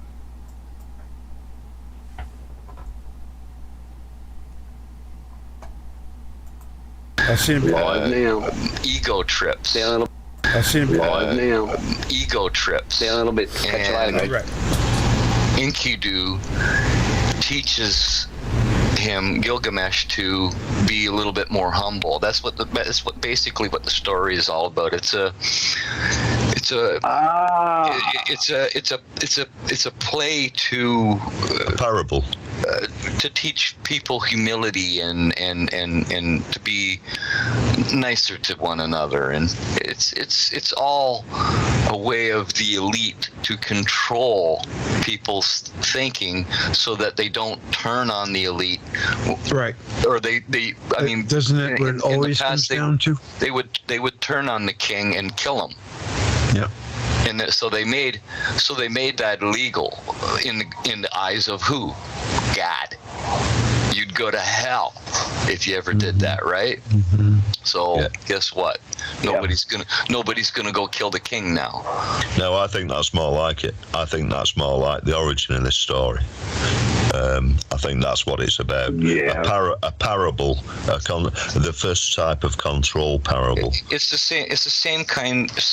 Like, people don't think that Buddhism is a form of control, but this attainment of enlightenment. We're talking about the Gilgamesh. A form of Gilgamesh. Control. You do these bad things, you're not gonna progress. You do all these good things, and you don't kill, and you don't do this, and you follow these rules that we set down. The only rule that you need in life, period, end of story, is do unto others as you would have done unto you. Period. That's it. I mean, you want to be killed? Go kill somebody. You want to poke somebody's eye out? You have your eye poked out? That's the way life should be run by everybody and thought of by everybody. Do unto others. I agree. Rather than gain advantage all the time. You don't need any other bloody rules in life. Do unto others, then split. That's evil. That's pure evil. I don't like it anymore. It's more fun though. Yeah. Do unto others. Pretty quick. No, but seriously, I see it is a control mechanism. I see that. Mm-hmm. So this comes down to, Greg, when we were talking the other night, and that, when you started on this, and, you'll be, do I do this? Yeah, give it a crack, throw it out there. They're nice short videos, just a bit of, things. Anyway, and like I said to you yesterday, so I was trying to look up, I had to remember who I had read a few years ago. So there's a bloke in California called Monty Roberts. You ever heard of him, Rick? No. No, obviously not. Righto. So Monty Roberts is a bloke who's done really, really well with horses, and his big thing is this. So I said this to Greg. For centuries, humans have said to horses, you do what I tell you or I'll hurt you. Humans say to each other still, threaten, force, and intimidate. I'm convinced that my discoveries, well, that could be horses, humans, anything. Is this the horse whisperer? Of value in the workplace. Yes. The horse in the whisperer? education and penal system, yes. Okay, yeah, I've seen it. I've seen one of his videos. In the education and penal system, and in raising of children. And I'm saying that none of us was born with the right to say you must or I'll hurt you to any animal or any human, right? That's one. And respect, well, his view of respect is traditional, was void of any respect for the rights, fears, or desires of, well, you could call it a horse, human, whatever.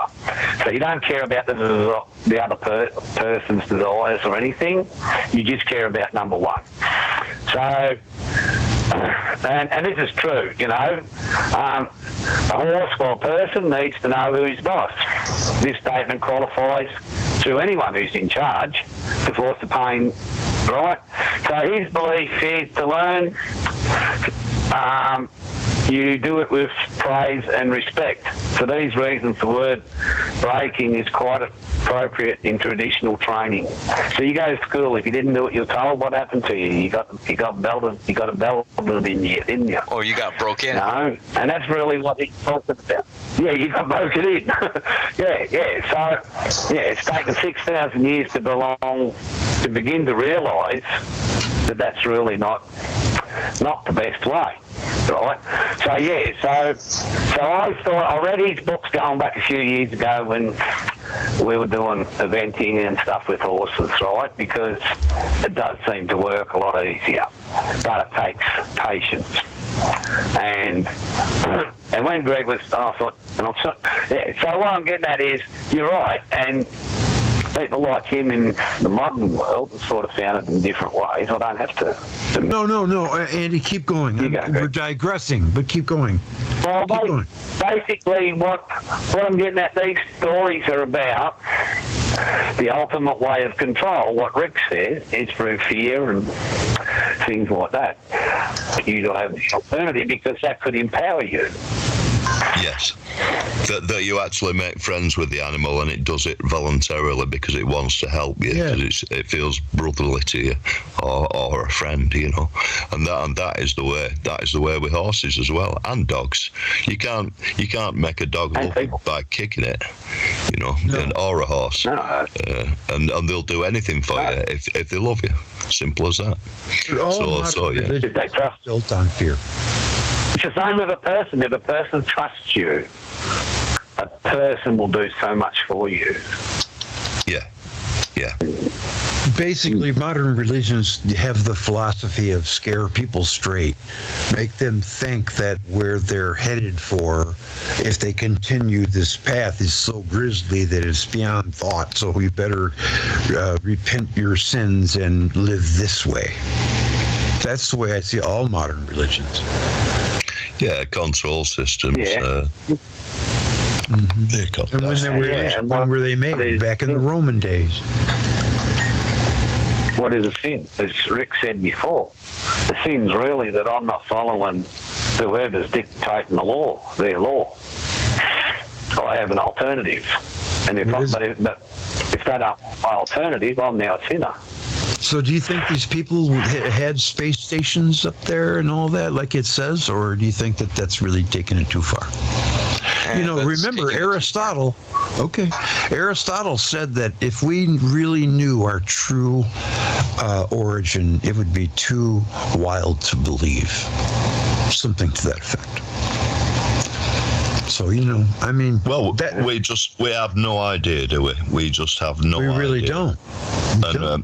And the only people who know anything about it could be the mystics, you know. That these the only people, like you said, the remote viewers from antiquity. They're the only people. Which mystic do you believe? That's the problem. That is a problem. Yeah, I think you can only believe the consensus of them, really, or sort of, if you can glean anything out of a consensus, then go with that. Like you say, mystics is a very, very personal. It's a personal way of looking at things, isn't it? No two people have the same vision. How do you guys view remote viewing? Do you think it's horseshit? No, I don't think it's all shit. There's something there. There's some kind of woogie thing going on. Woo. Yeah. Well, I think it has more to do with the electric force and the connection, the instant connection that the sun knows exactly where the, you know, is at any one given second of there has to be something going on there. Then, what about Pat Price's remote viewing aliens that actually observed him remote viewing them? Sure, aliens. Come on. If there's an advanced species, it's probably.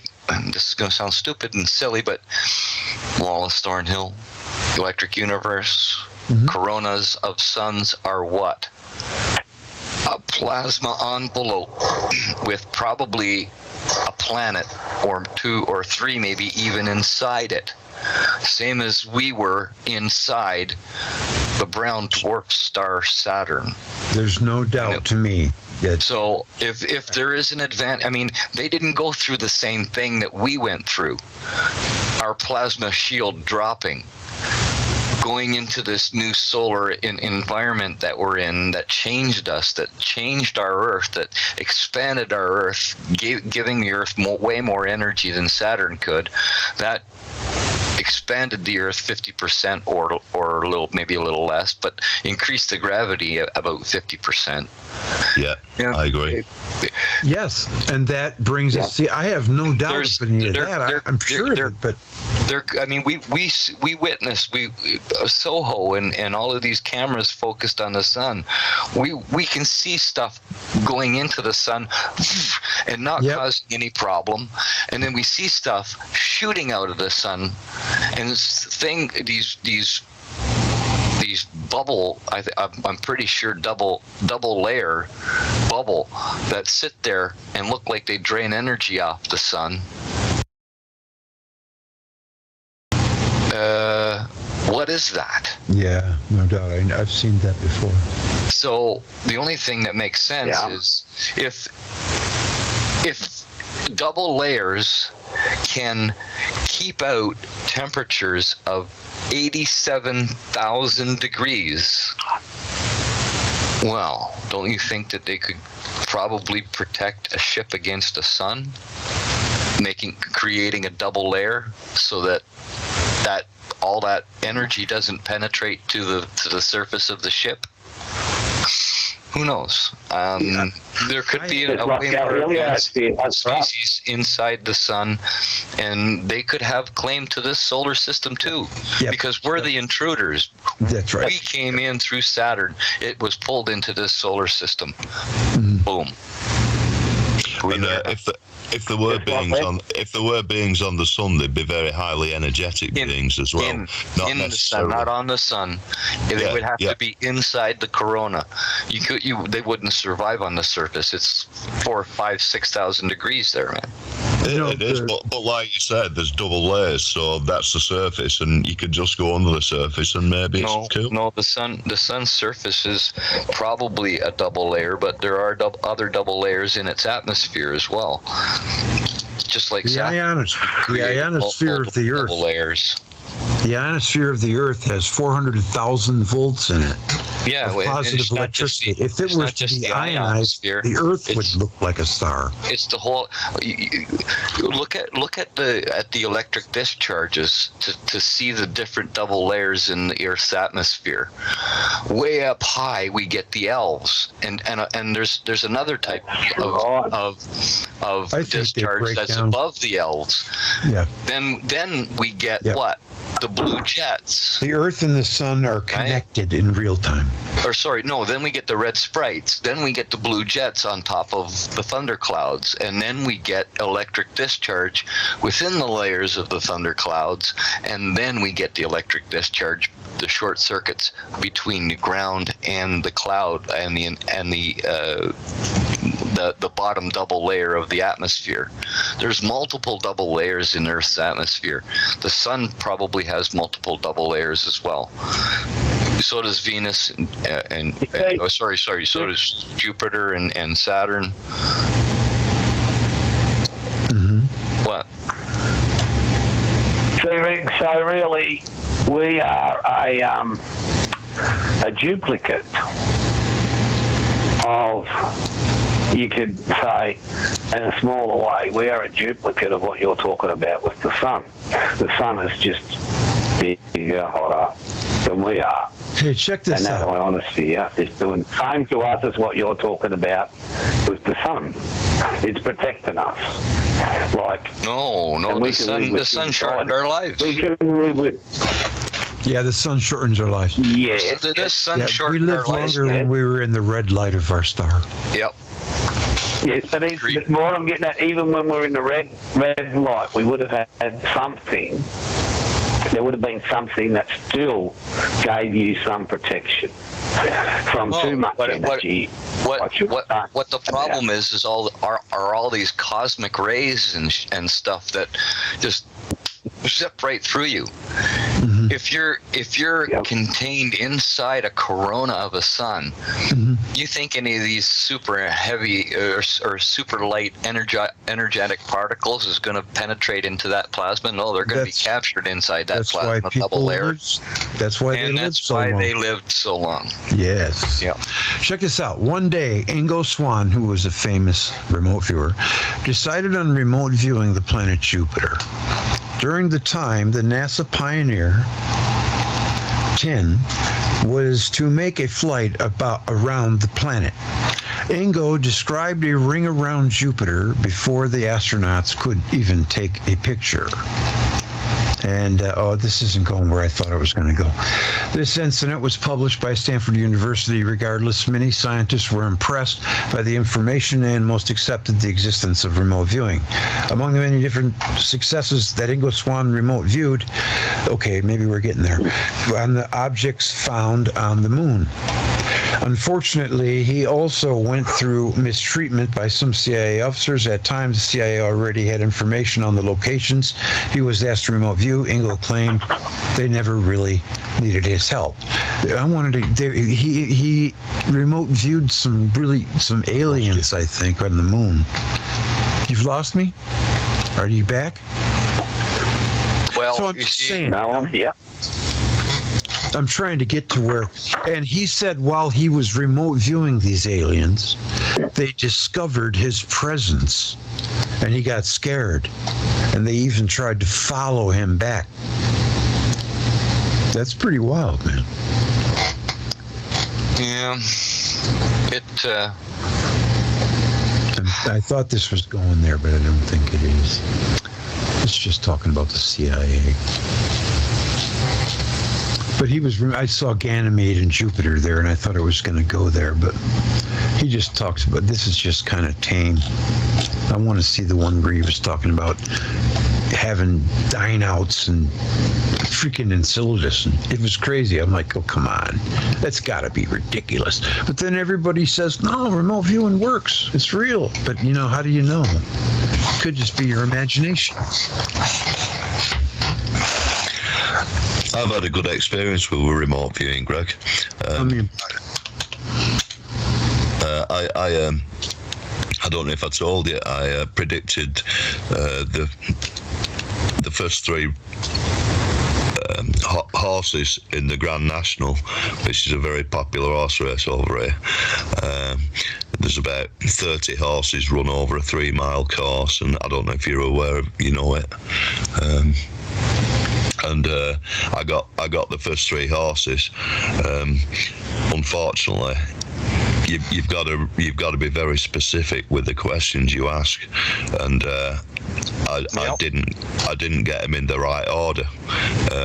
I was so confident that I had the right solution that I just threw the money on the nail, didn't go each way on it or anything like that, and I would have won about just for a $5 bet, I would have won about £800.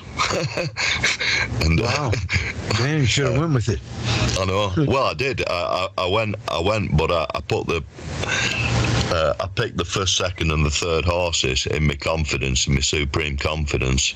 But the third came in first, and the second come in third, and the first come in second. So I got a few pounds out of it, but not should have parlayed it, £1,000, which I would have done if I'd have asked my question right.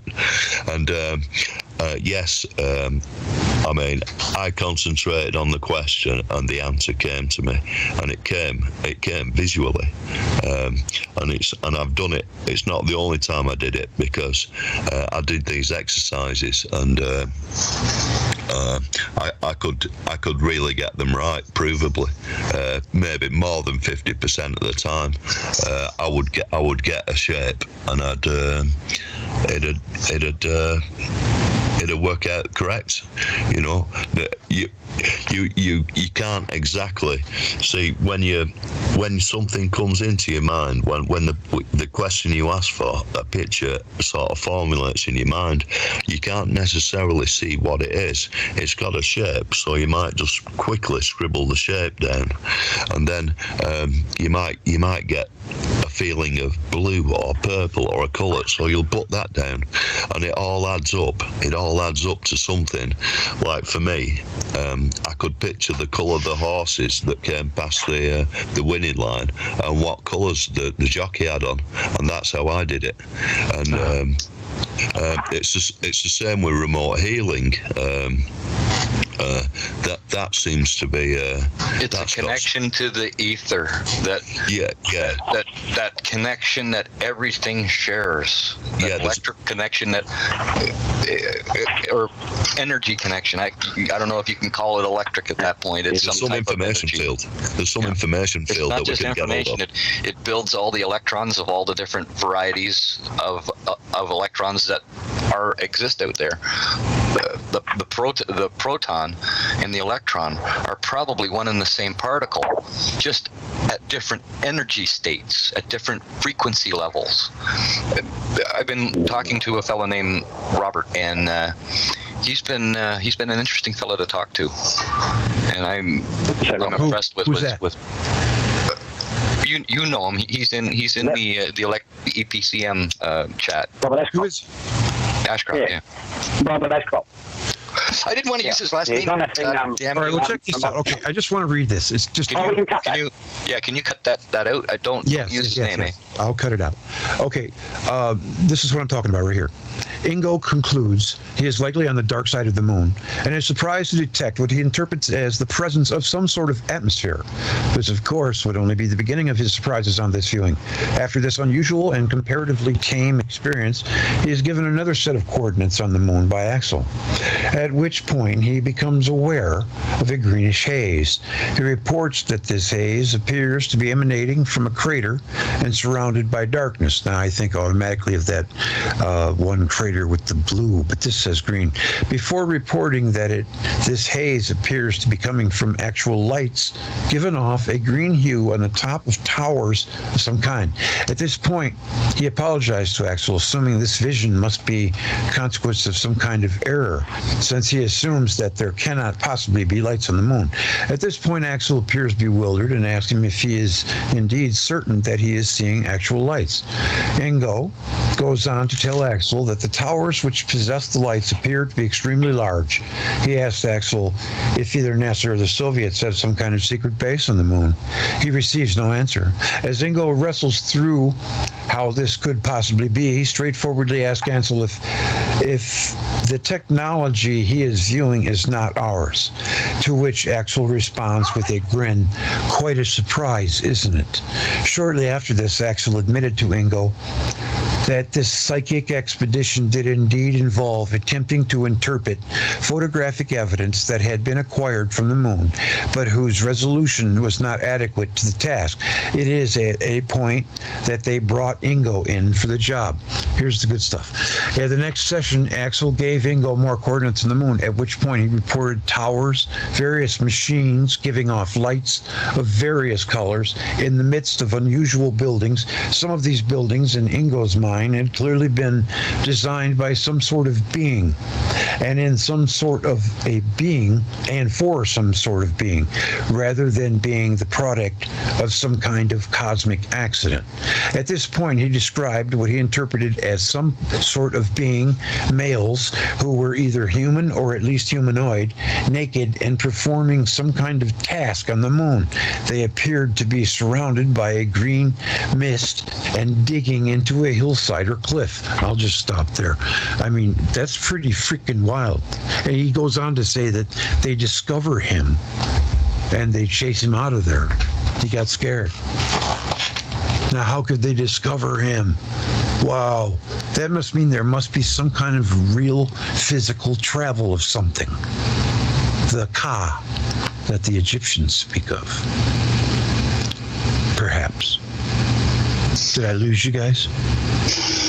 I think the Ka is confused for the soul, which is also confused for this connection that we all share to this ether, that we can all connect, but some are more genetically in tune to connect to it more easily. We all get feelings and deja vu and things like that. Yeah, we all get that. There's a basic level of connection, and then there's other levels that some of these people can see, perhaps the faint ring around Jupiter before scientists see it. If they're astral projecting, you know, in the area of Jupiter, and they happen to look over there and they see this ring, they'd know, right? Yeah. In his vision. there are good things about that, but you have to remember that a lot of people in this field make it their living. And just like fiction books, they're making stuff up. Not all of it, not the base stuff that they're experiencing, but they're adding to the story to make it more, have it more sensationalized. Yeah, well, not sensationalized, but they're adding to the story to give it more punch. It says some of the beings began to talk excitedly and point in his direction. Ingo explained this to Axel and asked him if they also possess psychic abilities. Well, humans do that, right? Go ahead. Yeah, by advising Ingo to physically move away from this place. At this point, Ingo began to fear for his safety and asked Axel if it were possible that they would harm or even kill an earthbound psychic if they knew that such psychic possessed the capacity to spy on what might be intended as clandestine activities. Axel assured Ingo, there is no conclusive evidence to suggest that. A tepid and hardly reassuring response that caused Mr. Swan to become quite upset. Anyways, it goes on, and it's, you know, I read this once before, and it's just what, wow, man, it's too much to believe in. I just dissed it, right? It's being nothing. But then the more people I talk to and ask about remote viewing, just about everyone I've asked about remote viewing says they think it's real. There's something to it. I'm not going to say that it's real the way that it's described by a lot of these people and their visions that they see. Mm-hmm. A lot of it has flavor added to it, obviously. Yes, I agree with what humans do. Mm-hmm. So, but again, the base, their base experience will give them some information, because again, we're connected to Jupiter, we're connected to Saturn, we're connected to the moon, if we're connected to the ether, and the ether is everywhere and in everything, then guess what? We're all connected to everyone and everything, and I mean, we can go there and experience that if our minds have the ability to do that, if we're genetically tuned to easily do that. Some people need to take drugs to get there, you know. Yeah. Some people need to have a near-death experience to get there. Yeah. I think people had the ability and have more likely lost it because our minds are so cluttered up with shit now, you know. Yep. You know, thinking about we were telepathic at one time, perhaps. Yeah, I think so. Yeah. I think it was more animalistic in the past. The animal mind. How? Well, they're telepathic as well. Well, they yes. I don't know if they're exactly telepathic, but they get a lot of cues from visual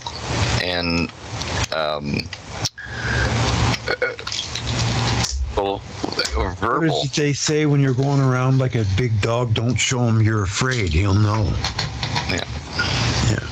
They can smell fear.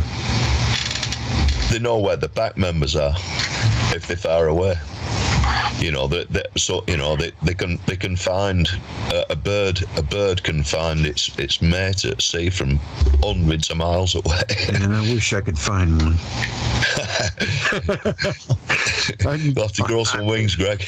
Where's my mate? Is my mate out there? Hey, Greg, you've got to look. Greg, you've got to be prepared to look first. What? Where? Tell me. You can't find the bird if you're not looking for the bird. That's well, true. that's not going to knock on my door, is it? I know. That's from deep within.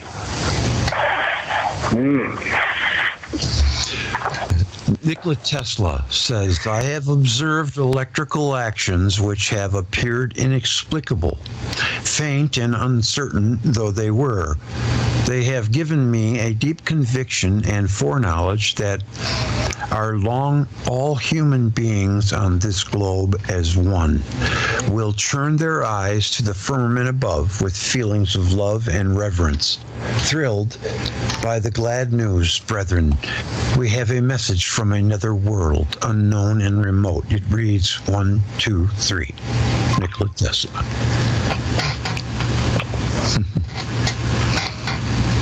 He was saying beings were on Mars, trying to communicate with him. We know that there had to be some kind of civilization on Mars from all of the, what do you call it, archaeology that's there. You can clearly see it.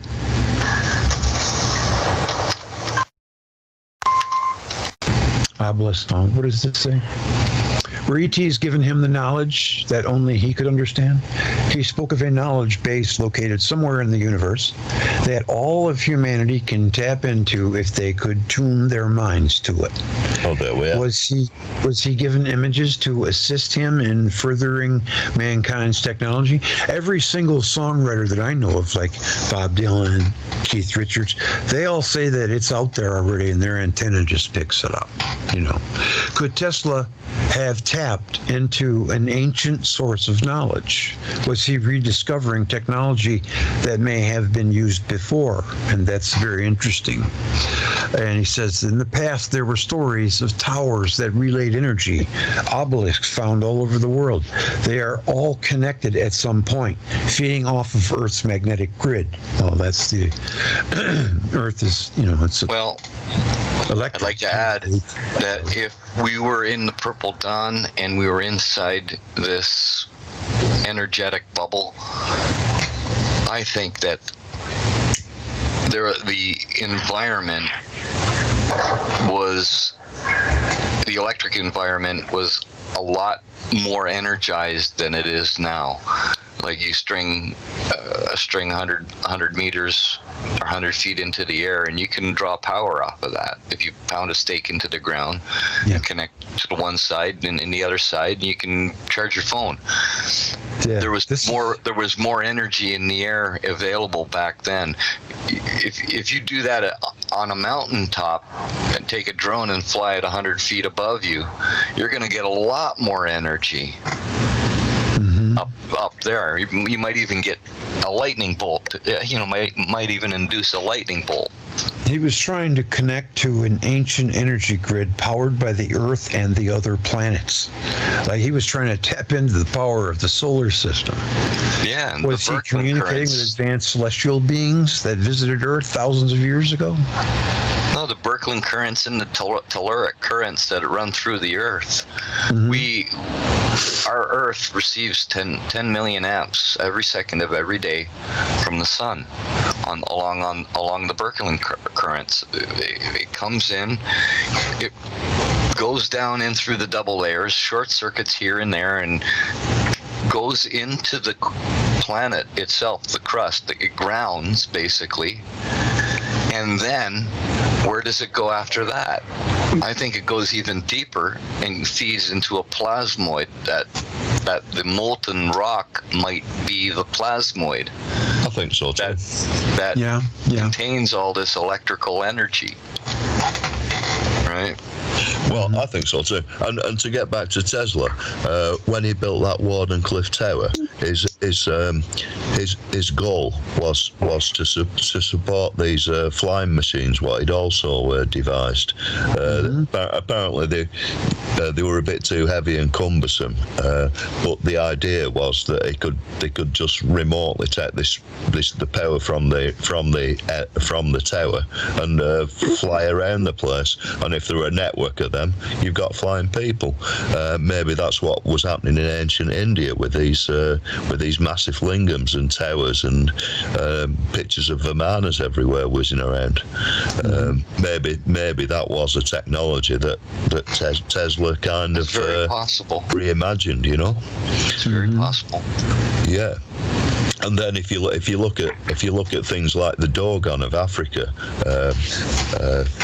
they not only did they know about Sirius B before it was found by modern astronomers, they also were talking about Sirius C, and that was only found very, very recently. This is ancient Dogon knowledge, and these guys. How far did T. Townsend Brown get with his anti-gravity technology after the 1930s, when we heard no more about it? Zero. Exactly, yeah. It was shut down to the public. It was not allowed to speak about this topic to the public after the news reports started coming out of that he was doing anti-gravity work and that he had figured it out. That he put charge to these discs and they levitated. They moved. Yeah. Well, you're talking about what's that called? Belfield Brown? T. Townsend Brown. He was a protege of guess who? Nikola Tesla. Yeah. Yes. He worked with Tesla in the 20s and in the 10s, and he was basically a scientist. And I maintain that because of the fact that he found anti-gravity technology and figured it out, that Tesla and the United States government, not them directly, but the CIA basically put out this aliens story, this ET story, to explain all of these crashes that they were having, for one, and all of these sightings that they were having, for two. Yeah. They didn't get a hold of the crashes. They didn't figure out how to control these ships until the 80s. Once they got the computing power to be able to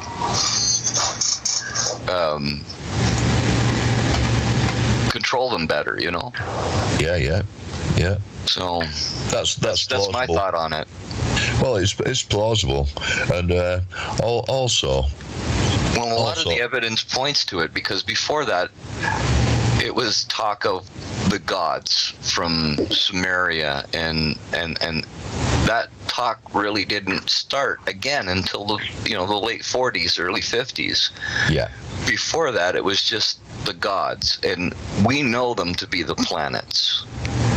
We know them to be the planets. There's no question. They even name them themselves as the planets. So you guys have to make a decision for yourselves. You guys gotta research all the information and come to a conclusion yourself.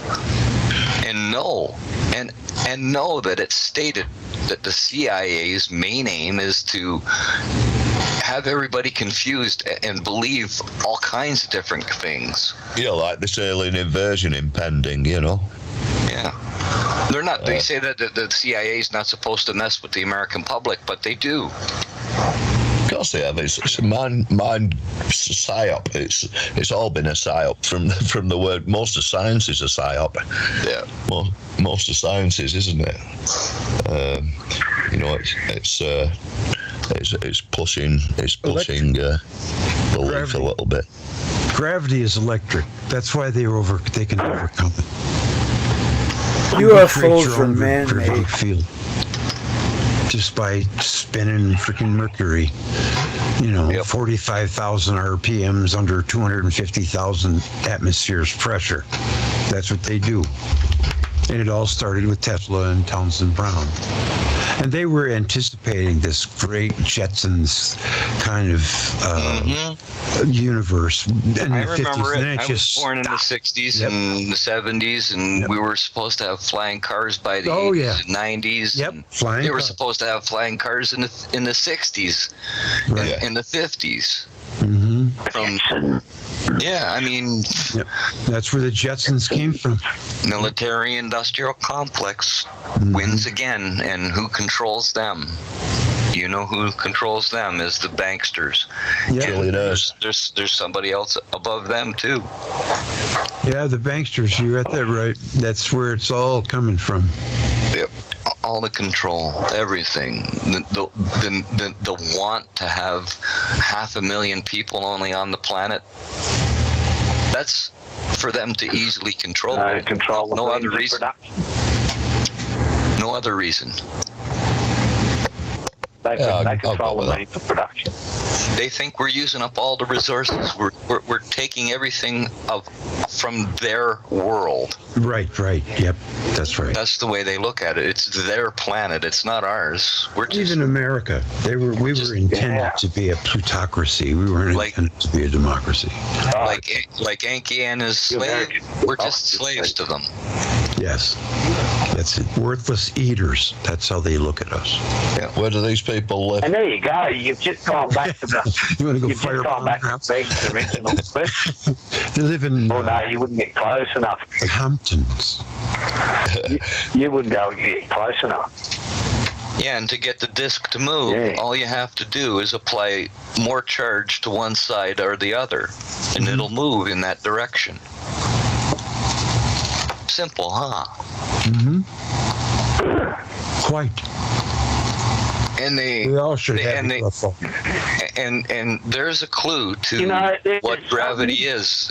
That's a clue to what gravity is. It's an electromagnetic force. It's a reaction of the amount of matter that's being charged by the sun that it's in, or in the interstellar space that it's in. That's all it is. Gravity is part of the electric magnetic force.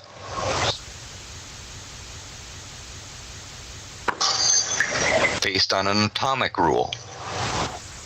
It has to be. The more atoms, the more gravity, period.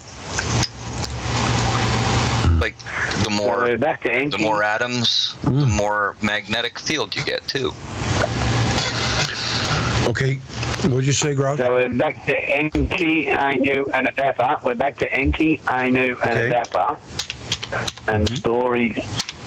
And stories that was getting into a really different field, because the story comes down to now what Rick's talking about, where it comes down to control and control of the means of production, which you could work in your Berkman currents, all those things. It's a control of the means of production to the control of, I suppose you could say, the masses, or the mass. So who were the Anunnaki? So you could say the creation of life and all that's got nothing to do with humans. That's just pictured so that people can sort of under the picture on it. You could say that it's a creation of what Rick's saying. It's a creation of the ether, you know. Were the Anunnaki like giants, like gods with a little g? They came here and taught and made humanity? They were teachers in Mesoamerica, weren't they? Mm-hmm. They taught them everything: how to grow crops, how to build houses, how to build everything. Large white man, yes, with a beard. Again, you come to your positive negative ions. What, Roush? Again, you come to your positive and negative ions. when you're talking about that. You know, that's what I was talking about the other night when I said to you about the biochar. So, all right, Rick or Nick might be able to answer this. What's the difference between sea salt and salt created on, you know, on ground? Did anyone know? Did you get a chance to look it up? What? Greg? Did I get a chance? I don't. So the other day, right, well, when we were talking to someone a couple of weeks ago, mentioned salt coming from Saturn. Is that right? Salt, yes. Right, yeah. From Saturn, yes. Right. Salt comes from Saturn, right? I've never known matter to accrete salt. I've never heard of that before in my life. Right. Okay.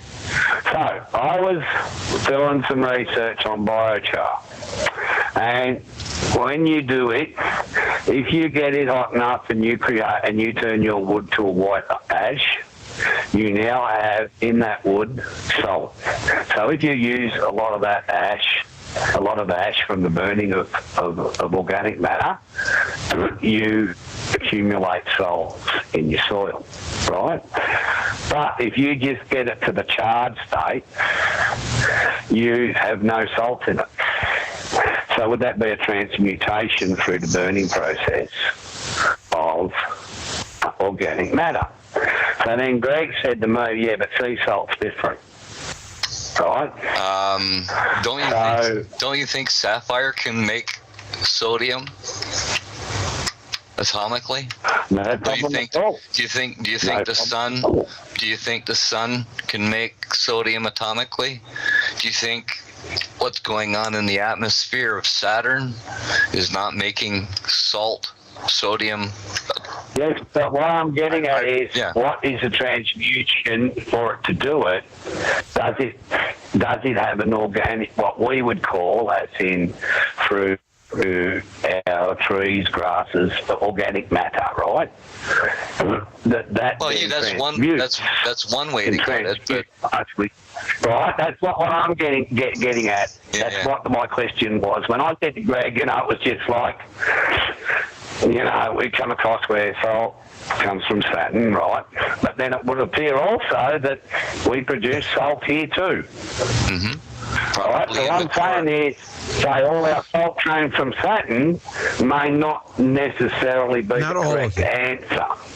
We produce, so that's why we have, in areas of the world now, we have problems where we have high salt levels, where we can no longer produce food. Look at the Dead Sea. It's just piles and piles and piles of it.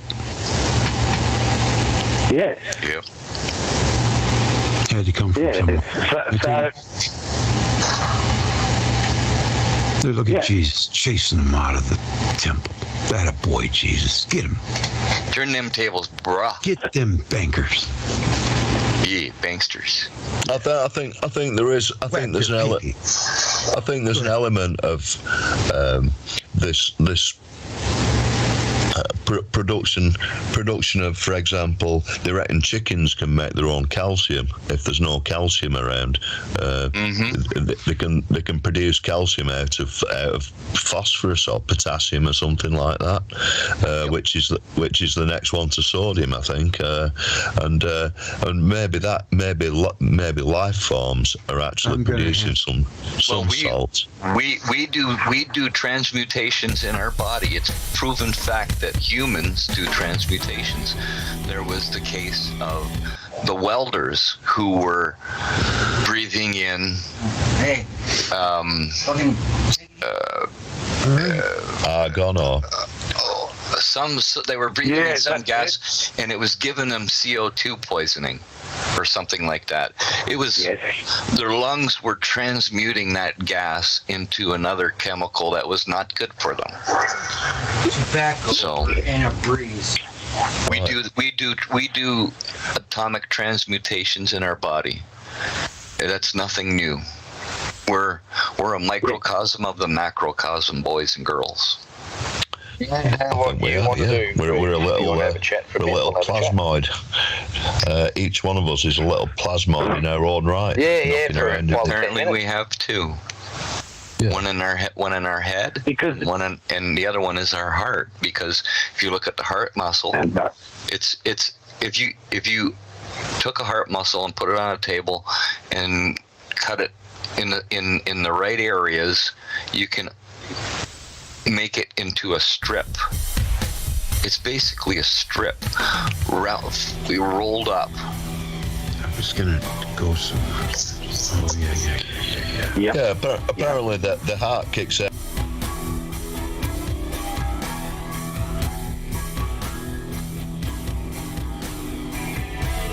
Just going to take a little break. Going to chat with Andy for a minute. Just 1 minute.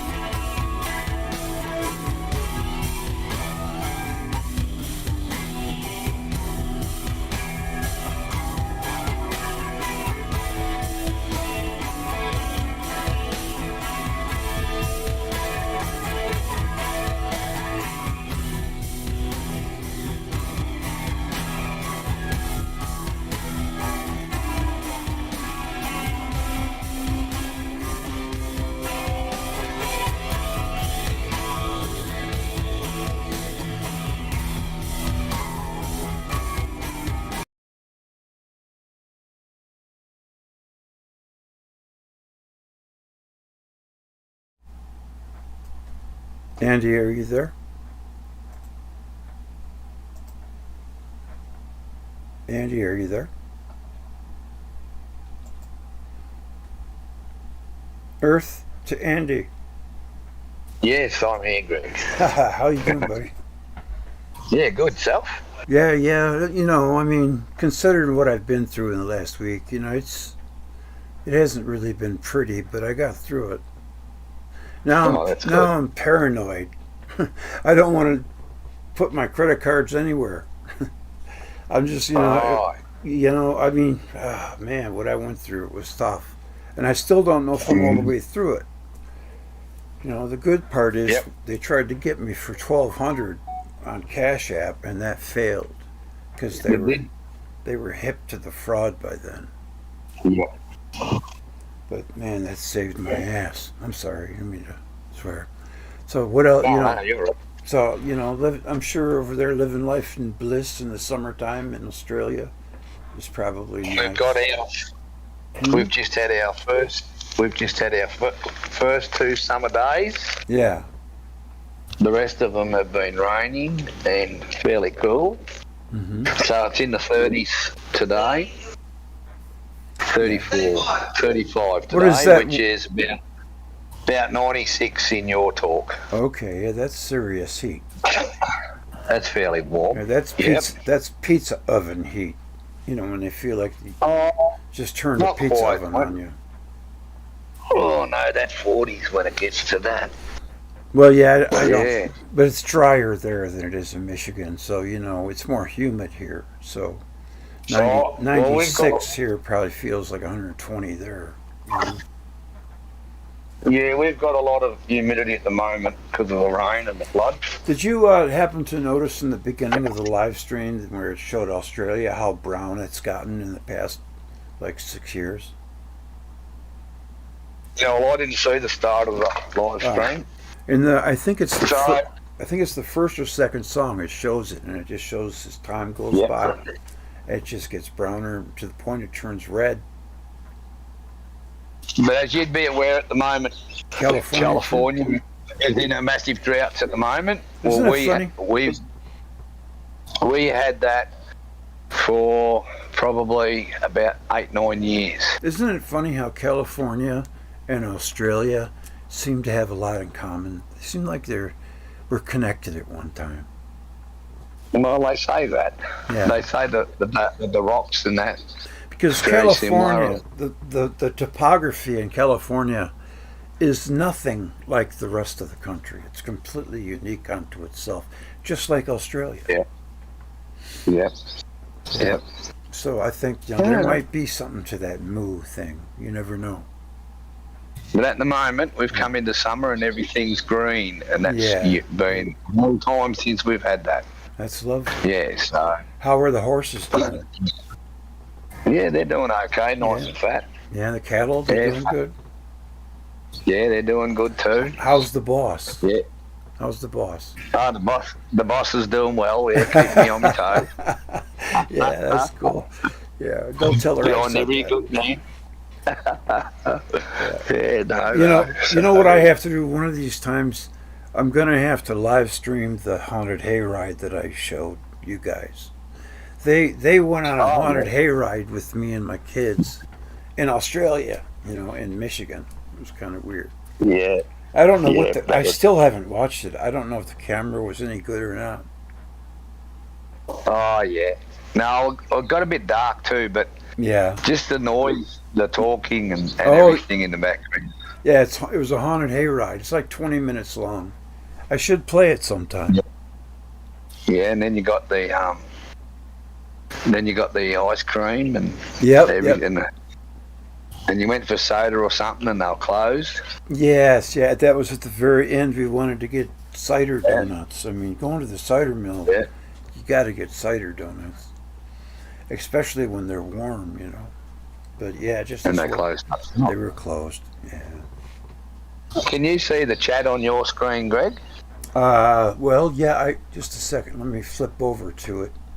Do you remember that chat that I just played that we had? Because I don't. Yes. When did that we was have? probably around April, I think. Oh, it was? Okay. April, May. I probably wouldn't have played it if I knew it was that current. Because I'm trying to picture, when did we have this conversation about aliens on the moon? I just can't seem to remember it, but yeah, I guess we did sometime with Shockwave. And I think later on. Oh, go ahead. And Shockwave was spelling out how all the planets and all the gods are named similarity. Mm-hmm. Yes. Yeah. And that's what it was about. And in the chat, Val and that's been pretty much putting their way of thinking of it. Yeah, so I think she's in the Great Hall. Yeah. Who's in the Great Hall? It's you, me, and have a look. Johnny. You can see. Oh, in the Great Hall. No, I thought you meant in chat. And I was about to read. I was reading some of the comments from the chatters. I'll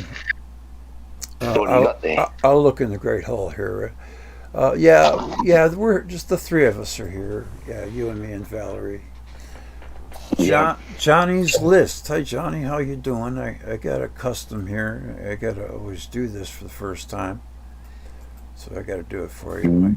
Just let me highlight it, and then Johnny's list. There you go. Now it's official. All right, Saturn Matrix. How you doing?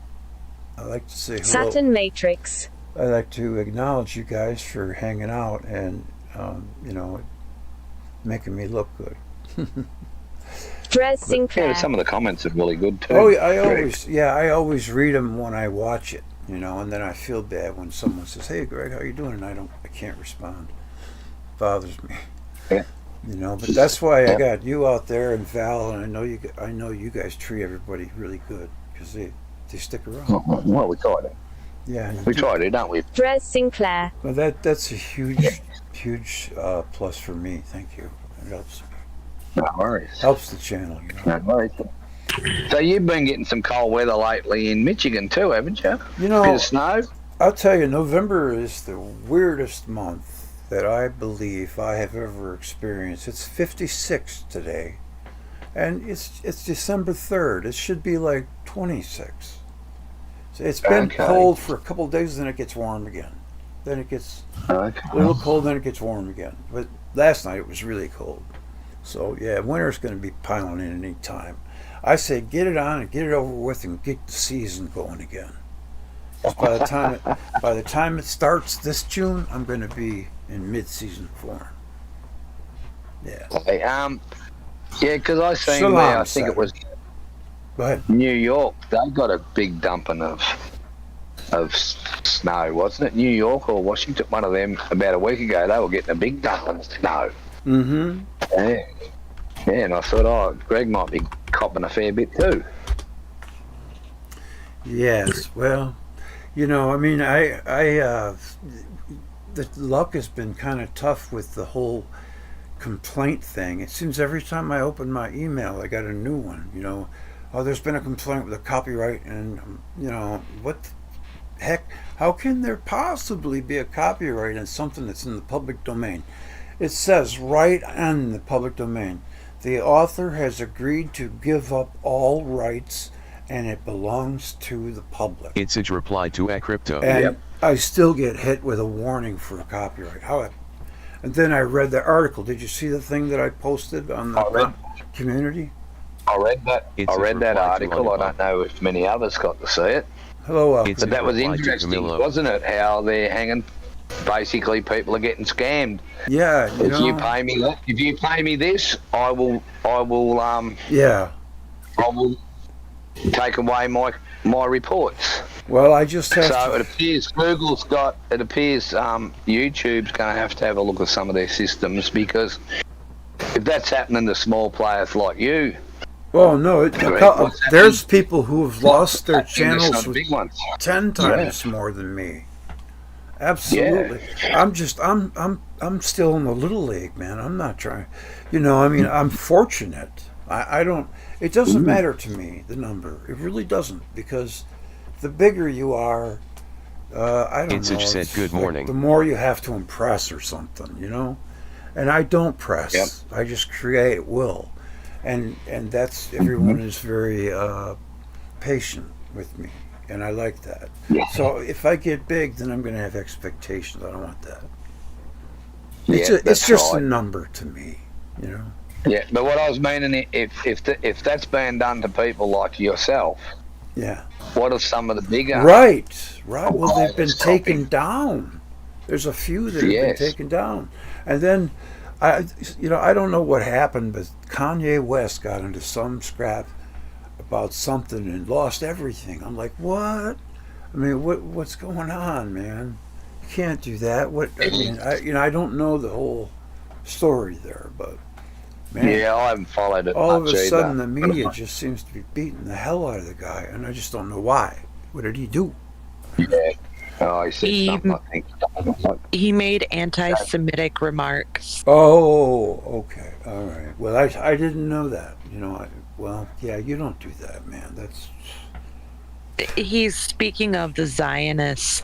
Yeah, well, that's why I don't want to get political. I don't like being... I like political history, but political currents, it just doesn't... I'm not political anymore. I agree with what's his name? Samuel Clemens, Mark Twain. If it really made a difference, they wouldn't let us do it. Why even bother? I used to care. I used to care. I don't anymore. It just is this clown or that clown? I mean, why? Why does it? Why? You got to be a millionaire, you know. Two wings of the same bird. And nobody wants to vote for a third party because they don't want to vote for a loser. That's ridiculous.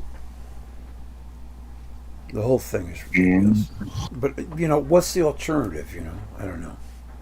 I guess it's the best system going. It's flawed, but maybe we could. If it was a landslide, perhaps it does make a difference. But the last two elections, even the one in 2000, were shady. You know what? There was a part in a movie. It was a Predator movie, and the guy tells him to go to the center of town because the whole town's infested with aliens. They're going to nuke the town, and the guy says, "No, don't believe him. He's setting us up." And the girl goes, "The government doesn't lie to us." And it was like a comedy scene. That's how much people know that we're getting lied to.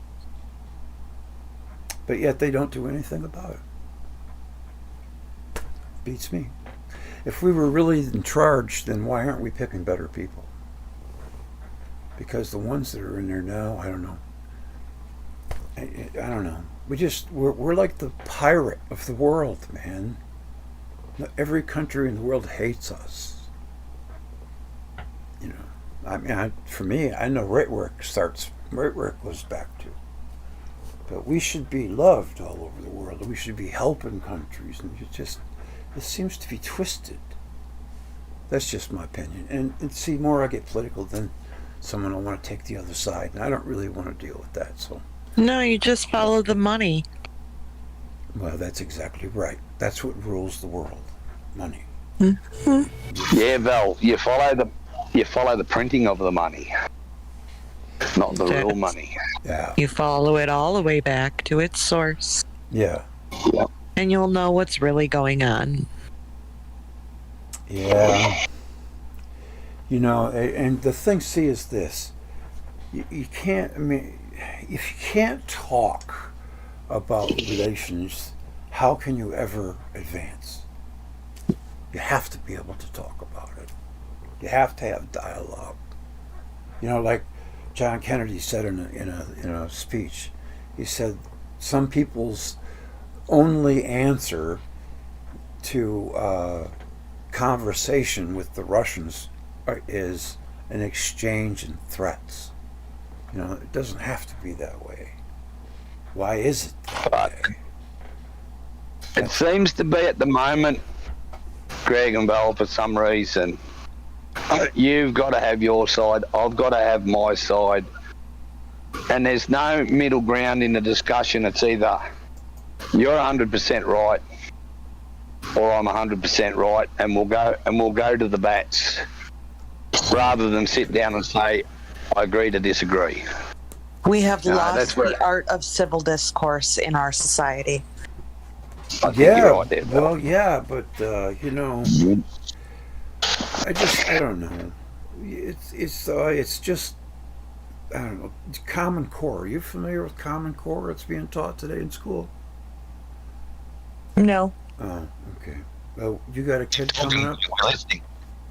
I have 2 kids, but I homeschool them both. Oh, okay. Well, they got a new math now, and they do it a new way, and they have everything asked backwards, and they call it Common Core. I think it's also after the called way China teaches math. It's also called rotten to the Common Core because they're not teaching kids how to think; they're teaching them what to think. I think it honestly the Common Core and the way I've never actually looked at it as far as math goes or reading or what have you, but it seems akin to the way that Asian math is taught. The Chinese, the Japanese, it seems to be a conglomeration of the way Asian mathematics are taught. Oh, you know, I mean, I hope I eat my words, but make no mistake about it, China hates our guts. But it seems like we're the ones who are gearing up all around them. You see, that's we're being. I think. I mean, in the name of defense, we're surrounding them. It's ridiculous. That's what I'm saying. Greg, it's like, okay, we're gonna plan for war, but we're gonna have peace. It's scary, dude. It's scary. I don't think China hate us. I don't think China hate us. We deserve it. But what's happened is we've been top dog for so long in so many ways, and all of a sudden you've got them emerging as a fairly highly civilized power. And you know why? And we don't know how to, and we can't cope with it. Do you know why they've risen to the second highest power? Thanks to American Because they business learn them. building their products over there to pay their workers 30 American, cents an hour. European. All of American, European. all the manufacturing jobs in America and all the manufacturing jobs in Great Britain and probably Australia have moved to that part of the world. Yeah. We have no more manufacturing. Magnavox, you know, all the names, Sony, all the American names that were in the 60s and 70s, household names are gone. There are no more American TV makers or manufacturers. And that's what made this country great. What's going to make it great next time? We work at Walmart, McDonald's. The service economy. So you can thank President Clinton and NAFTA and everything else for making things like they are now. They sold us out. NAFTA was a bad idea, I agree. sold us out, took our jobs. Man, people used to move to Detroit because they get a job in the auto industry in the 60s. I got hired in the 70s. By the time I was at the end of my career, they were offering people early retirements. They were Buyouts. Yeah. Yeah. Hey, didn't you just have a birthday? No, my son did. Greg, today. Well, your son's was yesterday, but... Yeah. Mine is the 14th. Oh, so it's coming up. I knew you had a birthday right around now. Yeah, I'm going to be 42. Yeah. I decided to stay. How was Thanksgiving, Greg? Did you have a good day? Yeah. Family. I cooked a turkey, and I followed a recipe here on YouTube. I just punched up, saw this nice little girl and watched her do it, and I did it just like she did, and it came out excellent. And awesome. Had the kids over. I've been pretty quiet, as you know, online. But then, there was the hack, the bank. Man, this suckers really took me up the mill, man. Oh, look, that's a scary thing when the digital world don't work and someone gets your identity. They can play havoc with you. Oh, my God. I didn't realize. I mean, they just made my life a living hell for almost 2 weeks. Yep. I don't know if they're done yet. And as long as you were on top of it, they're done. Yeah, I was. Yeah, I am. I mean... Yeah, once you lock your Social Security number through the credit unions, or credit bureaus, I'm sorry, they take care of it pretty handily. Right. I mean, it all... Yeah. If it ever happened again, it would have to be someone from the inside. Phone company. What good is two-step verification if someone can find your carrier, remove your phone, replace it with theirs, assume your phone number until you catch it and get it changed? They get the code, punch it in, boom, they're in. Never make your PIN your birthday, because everybody knows that's the first thing they're going to try is your birthday. So don't make your PIN your birthday. Frankenstein said good morning. And that's from someone who knows. And that's from someone who found out the hard way. It could have been harder, but, I'm still trying to get it back. But Detective Randolph is on the case, and I have confidence that we're going to get it. And they can find your kids' birthdays and your parents' birthdays and... Your spouse's I don't birthday. use no birthdays anymore. I don't follow that format. No, me neither. Yeah. All right. Well, I mean, what do you guys want? You want to maybe play a little bit of video for a while, or? Well, if you'd like to do that. Are you guys going to last for a while? I know you are, Grouch. Are you? All right. I probably won't. I'm quite tired, but I did want to get up here and, say a couple of things. Just one, that I hope you got your power back and you're warm. Oh, my God. Yeah, that sucked. But it wasn't that long. It's just already got cold and it came back on, thank God. Oh, thank goodness. And your kid, I sent him birthday wishes, but make sure, because I know he never has his phone in his hand anymore. Yeah, he's always doing something, man. He's always writing or something. He's into his own world a lot. Yeah, I spoke with him on the phone the day before yesterday, so I did wish him a happy early birthday, so he knows I love him. But and also, just take care. Right. You will do. I wanted to, just get up and say hi and all of that. I'm sorry, I sound really tired right now. No, it's okay. It's okay. We'll let you go. I'm going to get back to a couple videos. Thanks for joining us, and I'll be Absolutely. back. All right. All right. Bye, Grouch. Catch you later. Yeah, catch you later. Talk to you a bit later. Bye.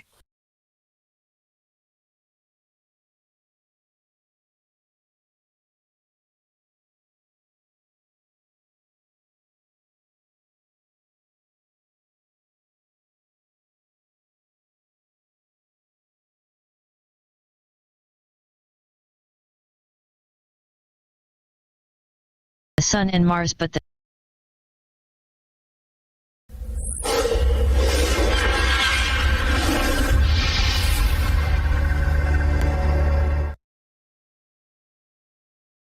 Before the forum, I returned to the period when, upon having met Einstein at the lake and exchanged letters with him, the contact seemed to be torn again.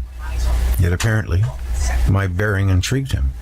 One evening, later in the fall, 1952, I received a visit from a chemist, Dr. Plungian, accompanied by his wife, Gina, a sculptor. Gina was a friend of Einstein's daughter, Margot, who was also a sculptor. Plungians had heard from Einstein that I was living in Princeton. Gina, interested in what she had read about my work or was told by Einstein, and generally interested in writers and artists, was pleasantly surprised to find that my wife was also a sculptor. Dr. Plungian came to invite me to deliver a lecture before the Society for the Advancement of Science of Summit, New Jersey. This is the site of Bell Laboratories, one of the largest scientific laboratories in the world. The members of the Science Society there were, for the most part, scientists working for Bell. I accepted the invitation. I addressed a large audience at Summit. The lecture took place in February 1953. The chairman of the society, Dr. Joseph Baker, met me in the hall, and before I entered the large auditorium, worriedly inquired whether I would be able to restrain myself if some in the audience would become abusive. I assured him that he had nothing to worry about. In my lecture, I spoke mainly on the geological problems that are related to the theory of worlds in collision. Question period went off without a disturbance. At tea in the gallery, the discussion went on for another hour, and I realized the great appeal that geological problems of sea depths, of mountain building, and of ice ages have to the minds of many.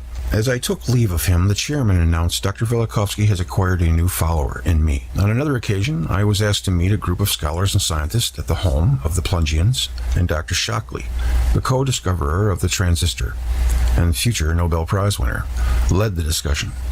We had a little mathematical skirmish in which I happened to be right, and he generously and immediately admitted it. About that time, Margot Weinstein had known Elisheva since the 1940s, began to come to our home. Margot and Elisheva met in 1941 at Columbia University, where they both studied sculpture under Oronzo Merdarelli. Once Margot arranged for Elisheva to come to Princeton to play quartets with Einstein. Elisheva is a professional violinist and used to give many concerts before we came to the United States. And so in April of 1944, Elisheva came to Princeton, arranged for a violinist and a cellist to join her, and played with Einstein the three-string quartets of Mozart. At one of her visits, Margot told us in great detail of her experience in Holland during the Hitler regime, and mostly her stories were about animals, lambs, and birds, with whom she related better than with human beings in this evil world. It seems she wished to be well thought of by us. Occasionally, she came with Miss Helen Dukas, Einstein's secretary. Miss Dukas had then been with Einstein for almost 25 years. She entered the service with him several years after I knew him in Berlin. After the death of his second wife, she took care of his correspondence and of his household. Elisheva and her musical colleagues would have chamber music at our home, and a small company of intellectuals would gather at these occasions. There were animated discussions. Miss Dukas and Margot were present a few times and enjoyed these evenings. The Graduate College of Proctor Hall lies separate from Princeton University campus. This tower is seen from a distance, rising above the fields and golf courses by any car traveling on U.S. Route 1, and is the first visible landmark identifying the university town, hidden verdure. The common room, with its ornately paneled walls and leather easy chairs, is reached through a gateway and a quadrangle. In the fall of 1953, I was invited by the graduate students of Princeton University to address their forum. The student who invited me, as I recently found out, was George Field, 10 years later a scientist of achievement, and subsequently director of Harvard College Observatory, a post once occupied by Harlow Shapley. I was glad to have this occasion. As the theme of the lecture, I selected Worlds in Collision in the light of recent findings in astronomy, geology, and archaeology. The lecture took place on the evening of October 14th. The common room was filled, and many stood around the walls and in the doorways. In the front row sat Graduate College Dean Sir H. Taylor and other dignitaries. Among those who remained standing for about 2 hours for the address and discussion were, as I hardly noticed, Margot Einstein, Helen Dukas, and Gina Plungian. Before the lecture started, my wife overheard one of those in the audience, a graduate student or an instructor, as he assured his neighbor that it would be fun to listen to a crackpot. But as soon as I began, the audience followed my delivery with great attention. I offered nonconformist views, but there was nothing in them to confirm the expectation of a circus performance. I spoke for over an hour. A question and answer period followed. A few days later, a young friend, a 24-year-old assistant professor of aerodynamics, Ronald Probstein, told me how a scholar in the audience with a pipe in his mouth looked on with sarcastic triumph when the question period started and changed his expression with every answer I gave. Question and answer periods, then and since then, have been my forte. The audience apparently discounts the knowledge that a lecturer offers in his delivery, since it could be carefully prepared, but is surprised to observe that a lecturer has the information needed to answer and rebut questions from the floor. I answered without difficulty the queries of all who came up from whatever department. There was one inimical graduate student in geology who loudly inquired, "Whom did you read on Rancho La Brea?" And he suggested that this deposit contradicts my assertions. I answered, "In my lecture, I have not discussed Rancho La Brea, but I read Merriman's monograph, and I worked with Merriman's son." Said the student, "Merriman was the original investigator of that deposit at a time when it was on the outskirts of Los Angeles. Now it faces the Miracle Mile, an elegant shopping avenue. Actually, the asphalt beds of La Brea offer great difficulties for the uniformitarian theory of evolution. Human bones were found under a skeleton of an extinct vulture. A multitude of bones, smashed and broken, were found there, not in good order or shape, despite what the student had asserted in his question. Yet, the student announced, "Catastrophes are your brain, children," and thus had the last word. I did not answer. The audience applauded me warmly, and the student approached me to offer his apologies for his rudeness. In the course of the lecture, I made two statements as to the future findings I expected. After having reported on the manifold confirmations that had accumulated in the 3.5 years since the publication of Worlds in Collision, I thought it proper to conclude with one or two new predictions. For some time, I had in my notes suggestions for tests to be made. I put it this way. In Jupiter and its moons, we have a system not unlike the solar family. The planet is cold, yet its gases are in motion. It appears probable to me that it sends out radio noises, as do the sun and stars. I suggest that this be investigated. It is generally thought that the magnetic field of the Earth does not reach sensitively to the moon, but there is a way to find out whether it does or it does not. The moon makes daily rocking movements, librations of latitude, some of which are explained by no theory. I suggest investigating whether these unaccompanied librations are synchronized with the daily revolutions of the magnetic poles of the Earth around its geographical poles. Actually, both tests suggested were derived from one and the same concept, that the celestial sphere is not electrically and magnetically sterile. After the lecture, one of the graduate students who surrounded me told me about certain folkloristic material of the Indians that would support my views. I observed that he did not come forward to say this during the question period. As I walked to my car, I chanced to meet in the dark 3 ladies who had come from Einstein's house to my lecture: his daughter, Margot, his secretary, Helen Dukas, and their third friend, Gina Plungian. Later, Gina told me that when she had called to take Margot to the lecture and Miss Dukas joined them, Einstein said that he was eager to go too, but was conscious of the interest that would be centered on himself to the detriment of the proceedings. He added, however, that he expected to receive 3 reports from the 3 ladies, and he did. Gina Plungian later said that the dinner hour at Einstein's the day after the forum was spent discussing my lecture, and Einstein expressed sympathy for my position, that of a lone thinker defending his ideas. The Princetonian and the undergraduate students' paper at Princeton printed 2 articles about the lecture. In the first, it described how, with sheaths of documented evidence, Velikovsky quoted a myriad of scientists in these fields, whose recent work, he said, made his theory more conclusive. In the second article, it said, after his lecture last night, he impressed all who attended by his well-reasoned and well-documented answers to questions posed by experts in physics, geology, and other sciences. In the next few weeks, I put the lecture into writing following the notes I had before me when addressing the forum. After it was typed, I gave a copy to Lloyd Motz, astronomer at Columbia University. Since the beginning of 1950, I had met with him on a number of occasions in his room on the upper floor of the Michael Pupin Physics Building. The subject we discussed were always the same: my insistence that the solar system, and by implication the universe, is not electrically and magnetically sterile. Since those memorable days at the end of 1949 and the beginning of 1950, I would, at intervals of 5 or 6 months, again and again return to Motz, trying to prove to him by enumerating a series of physical facts, some of them discovered since our previous meeting, that the accepted celestial mechanics could not be right in excluding electricity and magnetism from the participation in the movement of the celestial clock. The arguments must have been much the same as those that I used in my letters to Einstein in August and September of 1952. Motz would patiently listen and remain adamant. I would describe the motion of the cometary tails and insist that the accepted explanation of this phenomenon as being due to the pressure of light was inadequate.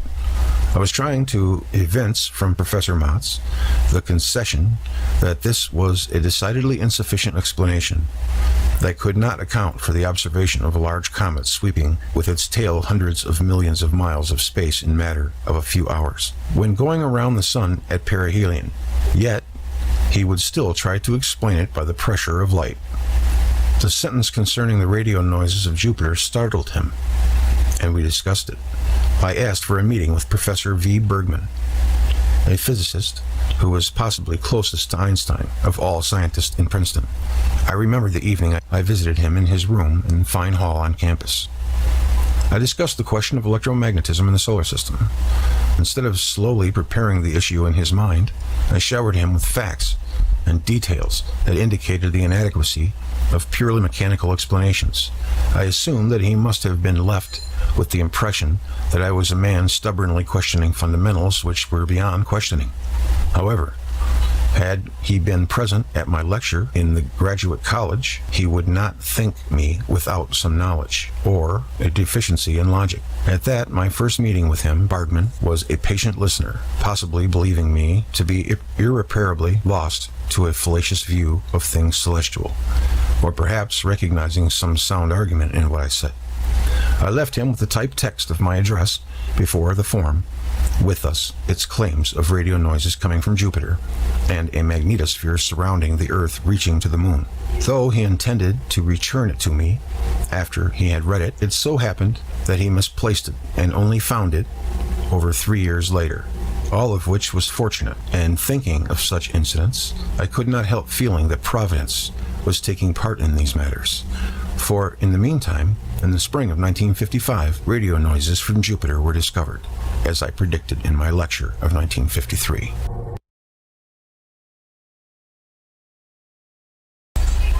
I'd like to ask those who think it's ridiculous for a planetary body, or a moon, if you will, to be born from another body, such as a gas giant or a brown dwarf, when, at the latest count that I know of, Jupiter has 67 moons and counting.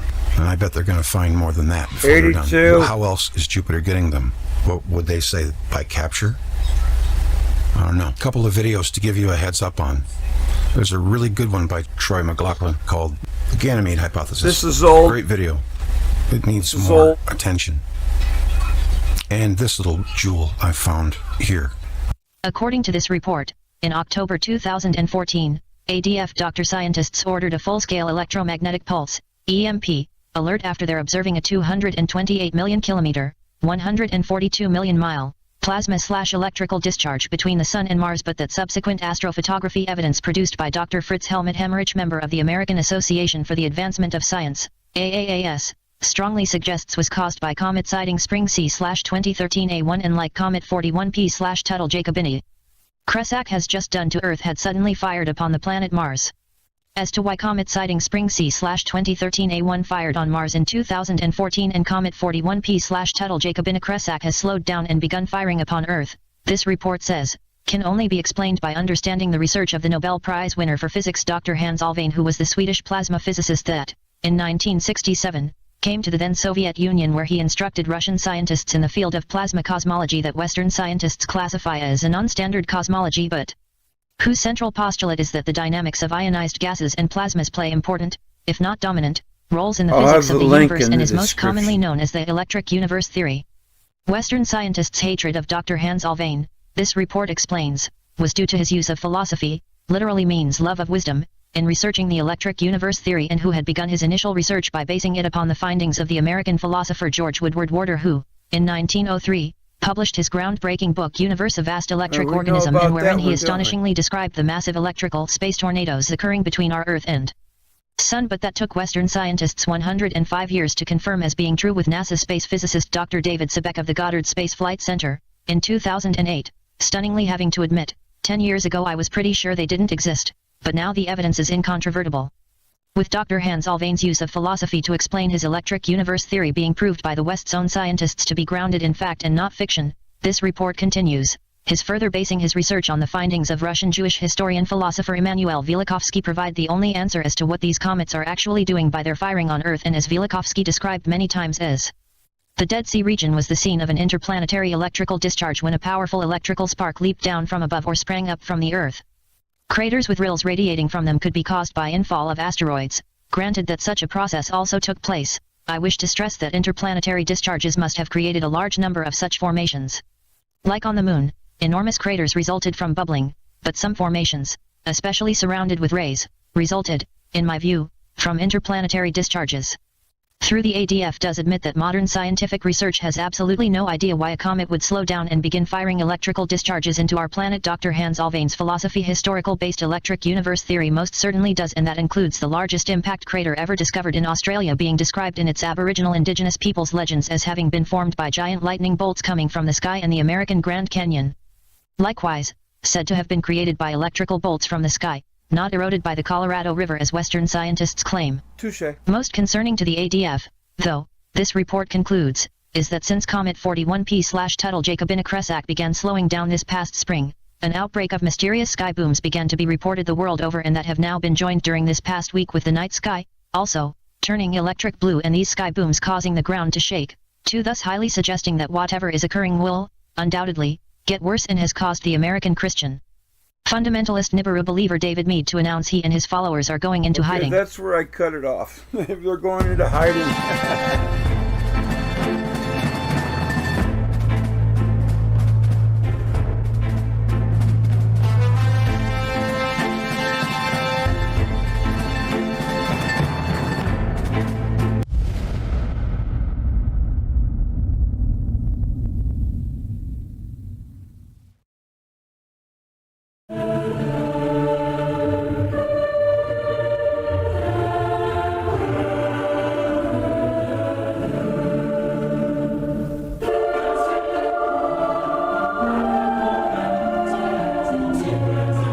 The Earth without the Moon.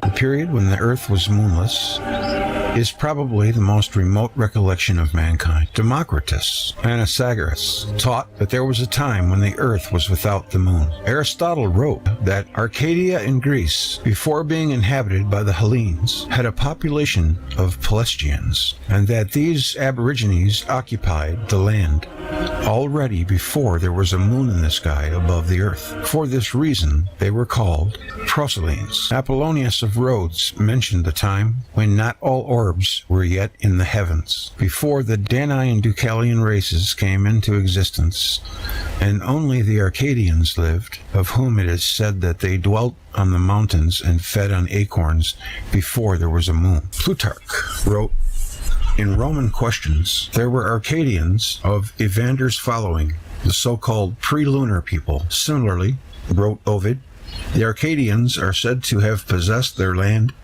before the birth of Jove, and the folk is older than the moon. Hippolytus refers to a legend that Arcadia brought forth Peliscus, of greater antiquity than the moon. Lucian, in his Astrology, says that the Arcadians affirm in their folly that they are older than the moon. Censorinus also alludes to the time in the past when there was no moon in the sky. Some allusions to the time before there was a moon may be found also in the scriptures. In Job 25:5, the grandeur of the Lord who makes peace in the heights is praised, and the time is mentioned before there was a moon. And it did not shine. Also in Psalm 72:5 it is said, Thou wasn't feared since the time of the sun and before the time of the moon. A generation of generations.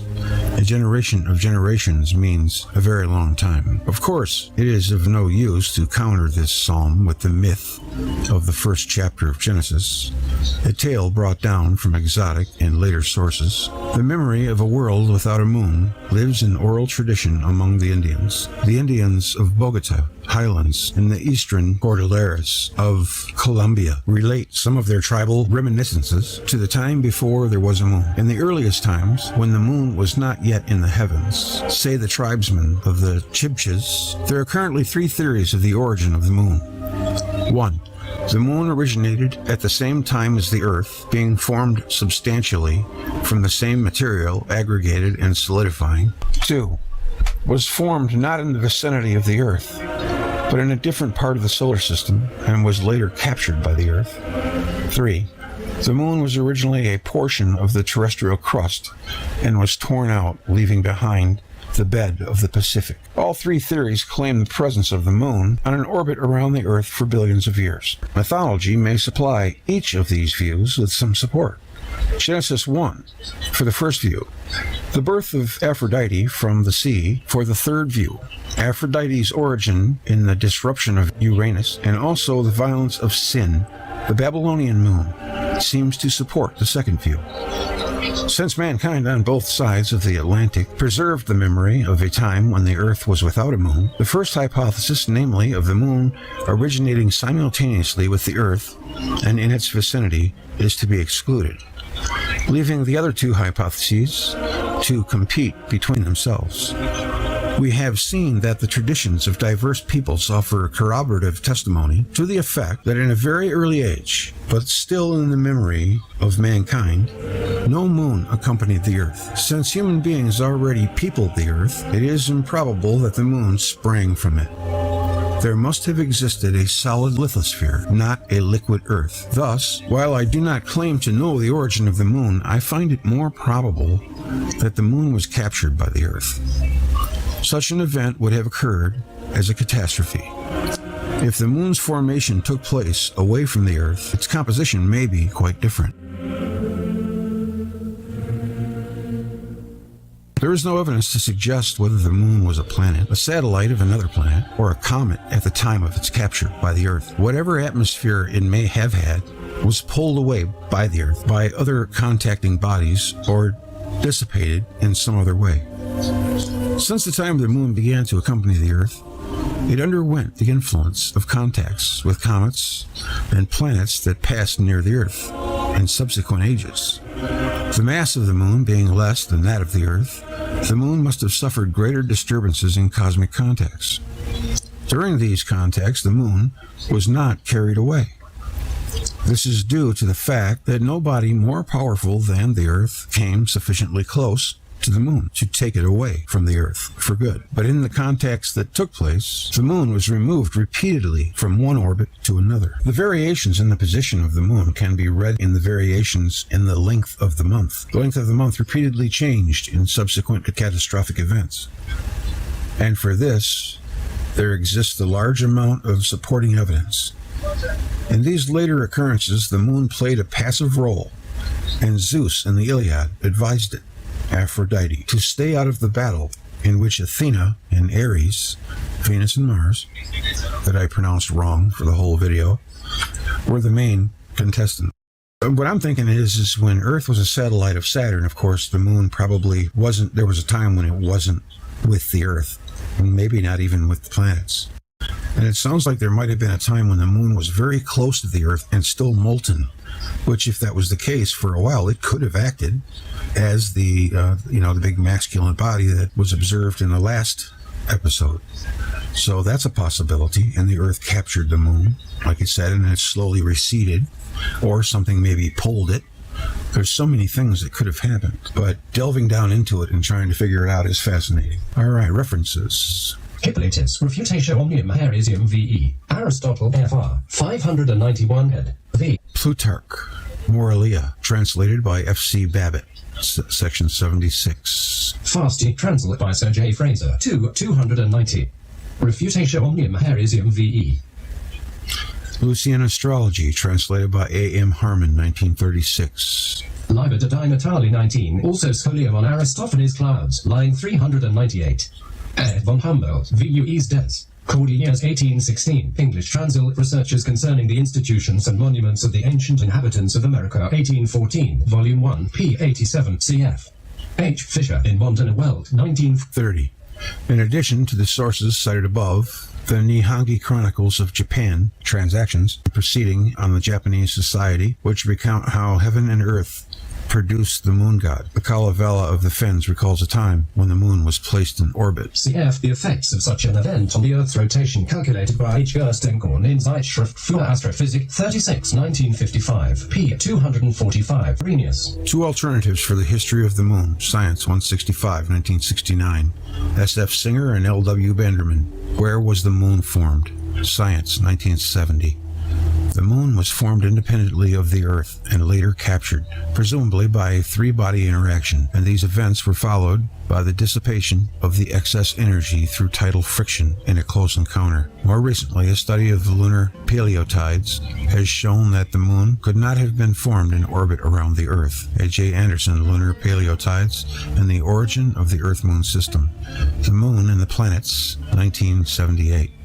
Because of a certain degree of instability in the Sun-Earth-Moon system, the planetary origin and capture of the moon by the Earth becomes a strong dynamic possibility. R. Mackenzie and Sebehe. Forget it. Stability of the Sun-Earth-Moon system.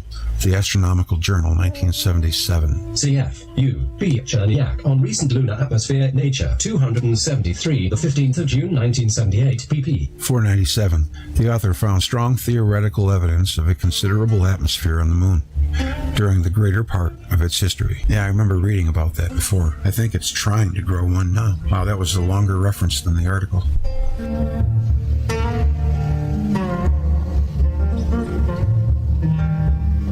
I always found it odd that the Earth was this planet of beautiful color with an atmosphere and water, and the moon, which is in the sun's comfort zone too, so-called, is barren and dead. I never quite got that. If we were both in the same place at the same time, we should look similar.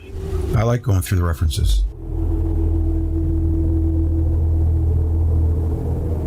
Astronomical knowledge before the deluge.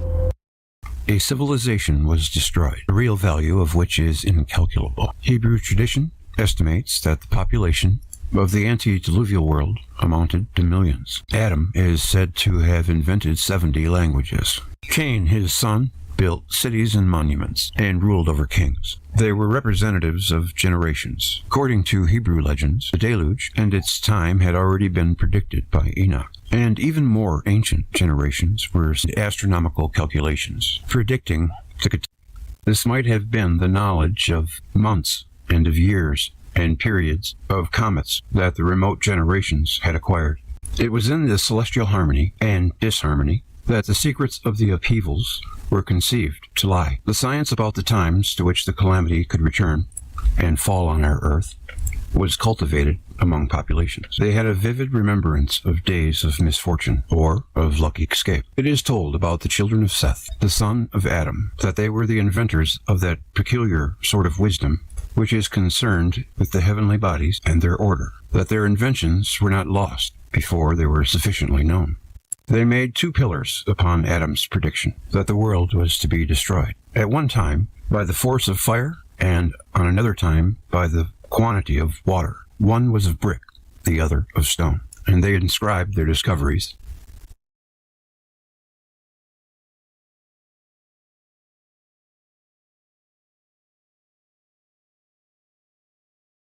for all the 243 years during which the influence of Enoch prevailed. In the story of Enoch's ascension, it is said that he predicted the disaster. Enoch was driven into the sky by a fiery chariot driven by fiery chargers.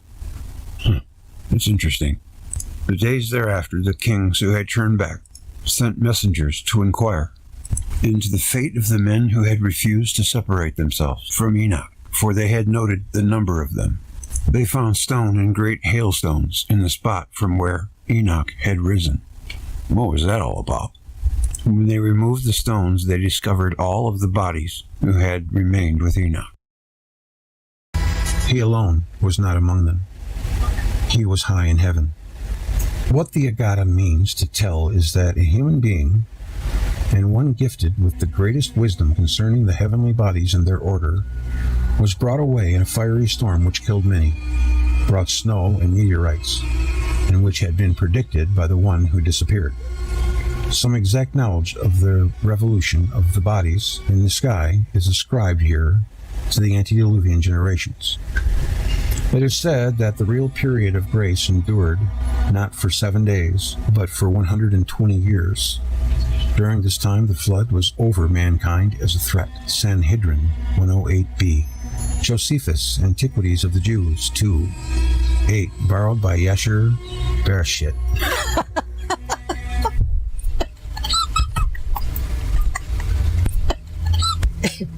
Genesis 5:24. I was live in Hernando, Mississippi, where there's been spottings of a cougar and away from where a local man rolled his cell phone video on what some say is a cougar. Right back with the reports. Look at this picture here of the face on Mars, the left side. What does that look like to you? Kind of looks like a lizard to me. You see the lizard eye there, the slit? That's digital. And then they switch it over to analog and you get this. It's kind of weird.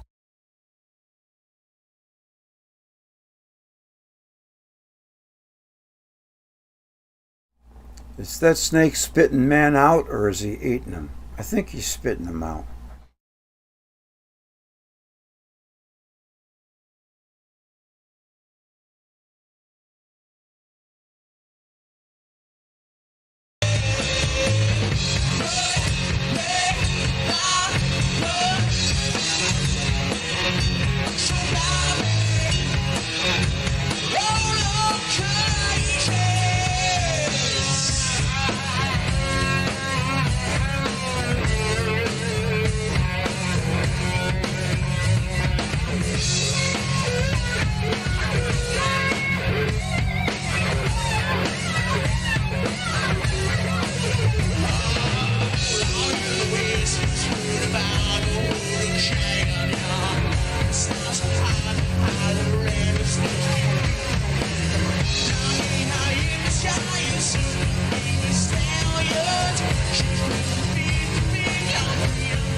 Couple of things I want to iterate here.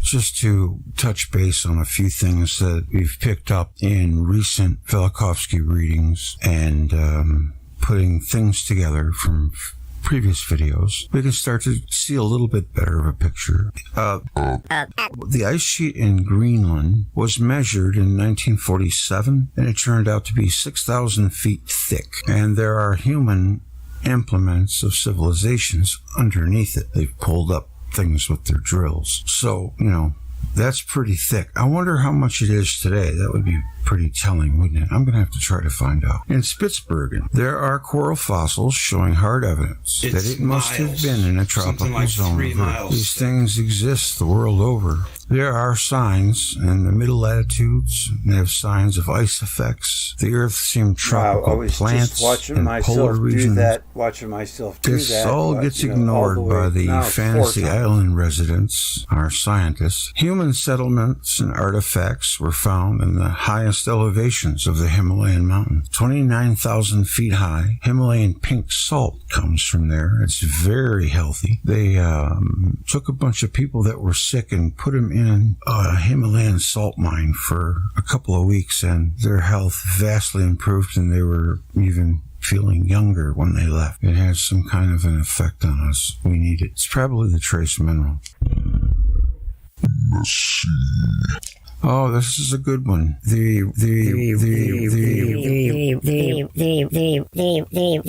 There are rocks in the Himalayan mountains that show that they have been charged by a source at least 140 times stronger than Earth's magnetosphere. Now that has to scream Earth was sitting next to a gigantic planet for a while, and maybe was in its shadow, and that's where it was dark. But that's all, like he said, a matter of opinion. But I mean, there's only one way that could have happened. It's beginning to see that our planet was at one time, not all that long ago in geologic terms, very close to a gigantic planet. Of course, we had Saturn. There was Uranus and Jupiter. No doubt could have seen well by the Hopewell, too. Jupiter. I mean, with a blast of Zeus's nostrils, a whole mountain range could lift 15,000 feet or get completely ripped off and thrown 2,000 miles. I mean, it just had awesome strength. No wonder they thought that Jupiter was their mighty god. I could see that, definitely, especially with plasma making all kinds of shapes. It always seems to me that stuff, even when it's in nebula form, wants to form into some kind of a human form. It's just a model of the universe, I think. Some of those nebula pictures, especially the girl, the ballerina, or the girl it's just uncanny how much that looks like a real person. And can you imagine with the ancients, if they saw something like half that good, they'd be trembling, ready to cut their babies' hearts out for it. That's one thing. They didn't, I don't know. Where did their compassion go at that point? One's got to wonder.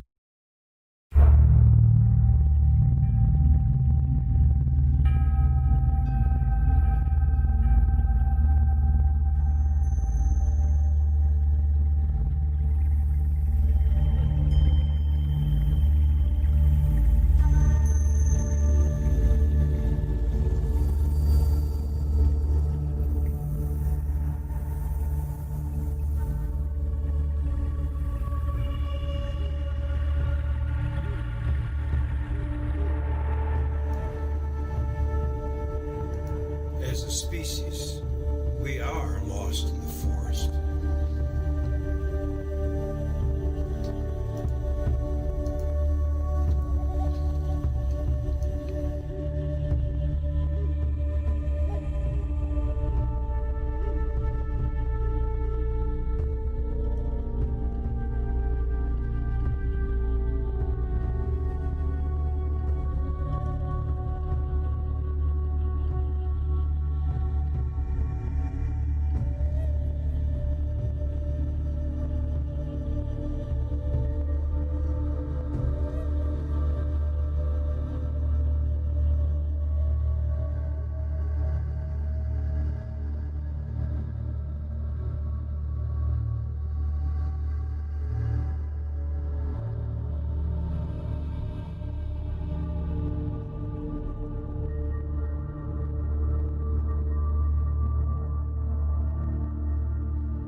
It's an adventure for your mind.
Sounds so good. I like that guitar. It's nice.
I think I'm going to be signing off on part 1 and get back to part 2. This time I won't fall asleep.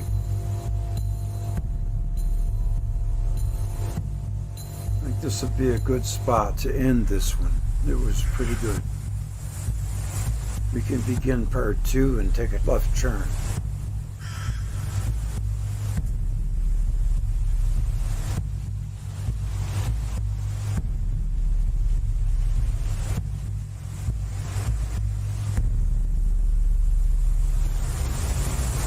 That image makes me think of the core of a star being spit out. Yeah. Well, let's hear it.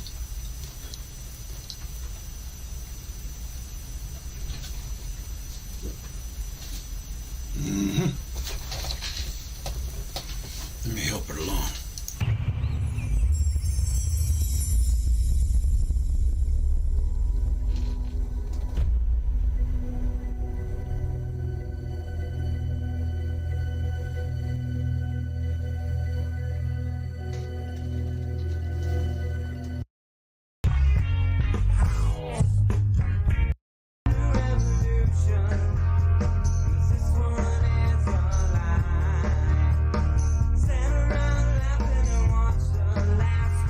Oh shit, I'm in trouble. Oh, it's music. I can't turn it off. I'm addicted.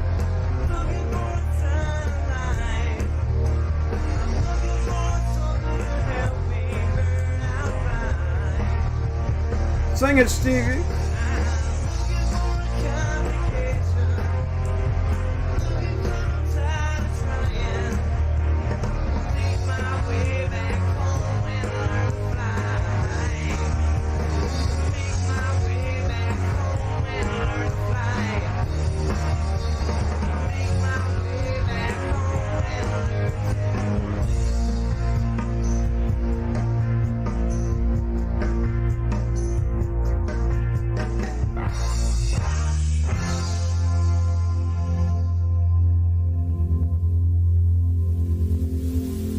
That wasn't what I was looking for. I'll find it.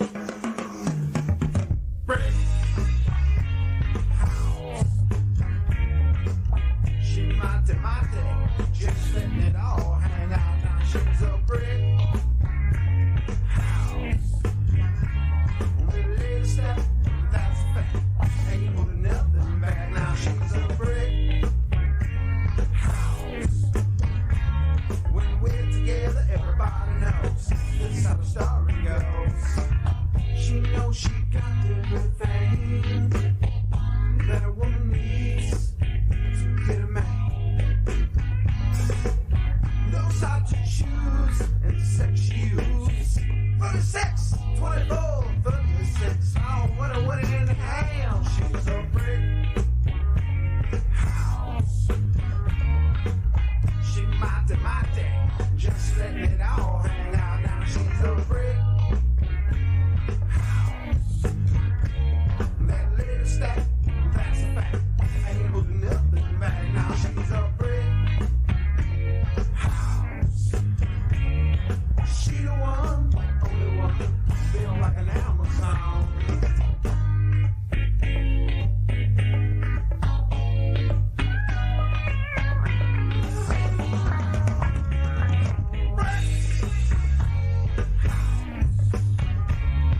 Age of the Pelestian race. A race of people arrived from Asia, whom the Greek authors named in general Pelestians and Terseni, occupied the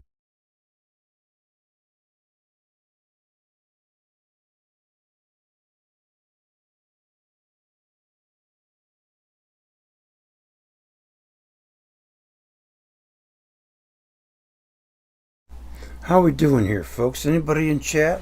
Wake up, little Susie, wake up. Jamalama Dama. How you doing, Jamalama? Alchemy 88. It's always good to see you. See, you got me tired. Blah. You got me tongue-tied. Polly B, good to see you. Strange days indeed. Strange ways indeed. Saturn Matrix. You know, is it just me, or was like the whole Matrix franchise ruined by him and that ugly girl being so in love? What, couldn't they just like make it they were brother and sister or something? It took away from the whole concept, man. That's all I'm saying. Okay? Maybe I'm just a chauvinist pig. But I'm going to shut this down because this was a good broadcast, and some people with phones are saying that 5-6 hours is too long for them to be able to do. So I'm going to, appreciation for my cell phone subscribers, shut this down, but restart right back up. So look for it. I'll put it in the live stream playlist on my homepage. All right. I hope to see you there. Thank you for coming, and let's do this again right away. Bye. Okay, great.